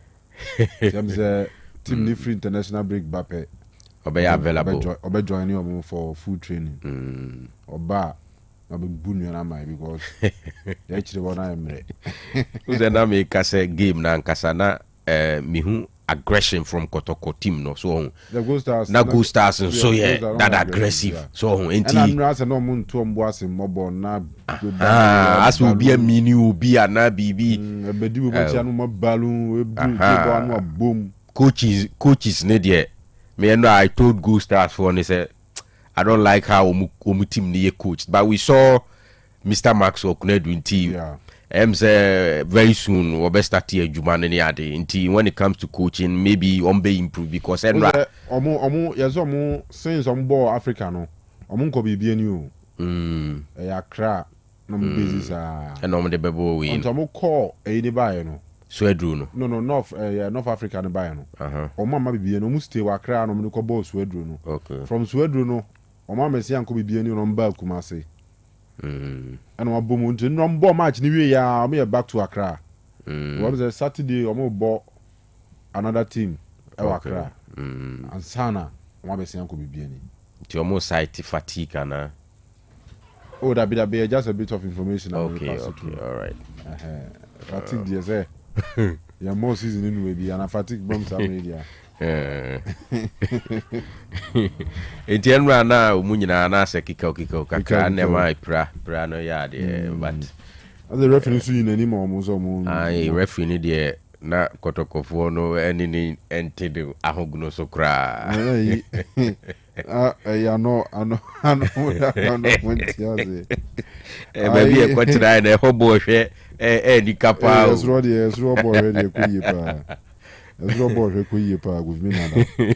All right, Francis will say, I disagree with any assertion that Albert Amua's performance warrants a call-up into the Black Stars. Or say, can you let your pundit tell us which striker is he going to bench in the team? Better scintillating goals have been scored than that of Albert's. Francis Obin, Awasafo. Nadia no. How's it for? House of one person to Koni Bia Beba national team be move. Then Benjamin Asarim Kwa. And I was about quarter was a ya through be my neighbor. Obi so tip baby see the bicycle kick be room. On first our bicycle kick no come Black Stars come. How's account to be o. Yeah. What's anoya. Was say abeta mo bicycle kick no boy no. On first our bicycle no. And go Black Stars come. Komenya dia ya Kotoko ni bia national team ni mu biem. But that's fine. No, I'm arriving no more amosim. We fit Dr. Amuzu asem no be kan wa no. I say Dr. I say Kotoko form come contra bench. But has need your coco room straight. Coco room. I say Kotoko goalkeeper ya from the pass in okwa na contra bench. But we do okwa na akofa number 1. And that's a fact. And that is a fact. All right. Yeah, usually but yeah birthdays mean ya them mean saying. Okay, 1, 2, 3, 4. Happy birthday to Mrs. Henrietta Addo. Henrietta Addo, a past student of Aguna SDA. So, year group mates, Nina say, Omo wish Henrietta a happy birthday. Henrietta, I'm sure is not in Ghana. Now, go punch up, Henrietta Nafi, when you are Kuma Swadi Nina from 05 Connect for Nina. Obi also wish so a very special happy birthday. And now the birthday of Mr. Andrew Ousu Sechere, a.k.a. Osajifo. Osajifo is a member of the same squad group. I just say, Osajifo, a heavy power. Osajifo, Yankupun Shrao. Yeah, we show a very special happy birthday, Minya. Namen Kau, na onyewa kuma swadi nyina ma. Na yenua PK, I ono, oye communications manager, ma bibiani Gold Stars, ni wife, enye. And then I would that. And he will say, or wish any wife a happy birthday. And Mrs. Yakupon Shrao, ma happy birthday. I mean, and no more na feed you here, Biano. On funny paso, and your mouth. Yama happy birthday. And then the last but not the least, a very special one. Say, they sure say Abna Chelsea there. Hey, the birthday there was Oba down here dino sako. I want for Chelsea. The Abna Chelsea the boga. I say so bolo. Form na betu. Cause you will be a who. What the titaban to my head. I did a for trotros. Anyway, nice one. Abna Chelsea then I would that. Kind-hearted Abna Chelsea. Sure, yeah. A very fine girl. Oh, yeah. A friend and a sister. My wishing a happy birthday. The crew idiot. What too kind about that's we a distant member of this crew. Oh, for sure, yeah. And you know, penasem, you don't know panso. And I'm not come pie kurano. Na periodically or hobby non wedding como. One of those people who have or more to kwaya unse still and any fee on any part that was our vibe no abna baby ojina na enye Chelsea there team our support no na enye tino the happy birthday have a united birthday ewo London na minshraw na onto super movie bia so no Sunderland Sunderland yeah Sunderland also be at Sunderland for stadium no na ntia kwa be 5 minutes Junior call for front on also friend video call behind him Kevin Cottage from training grounds on abna na mi shira pa o ha no say the mapage am say yanka o say mi shira pa the bibi abe fine. All right. Yeah, trying for calls kakrana amenye baako Eugene Boame say mi ami nua kramu na say menye we birthday ni pa miensa. Mami reading and said, "Yachwana, I say happy blessed birthday to Clara. Oh yeah, Clara is a student of Amstead, in the French department. Now I say I wish you all the best in your endeavors, dear. From your best friend, Miss Esther, French department. Sa birthday yansono Baba Romeo. Any dear chiri gidi. No say menye no radio so famao. And I'm young Casasa scanning so happy birthday Clara. Namin kosu inshaw na have the best of the vacation. No, na sure unsu ye said the baby January. You will be school students ever back to Amsterdam. No, na all ban up fresh and also with a lot of energy. Would be tried the next 4 months. Ebe say do him that semester. Happy birthday Clara. All right, so 0505-225578, 0505-224944. Hello? Hello, Dr.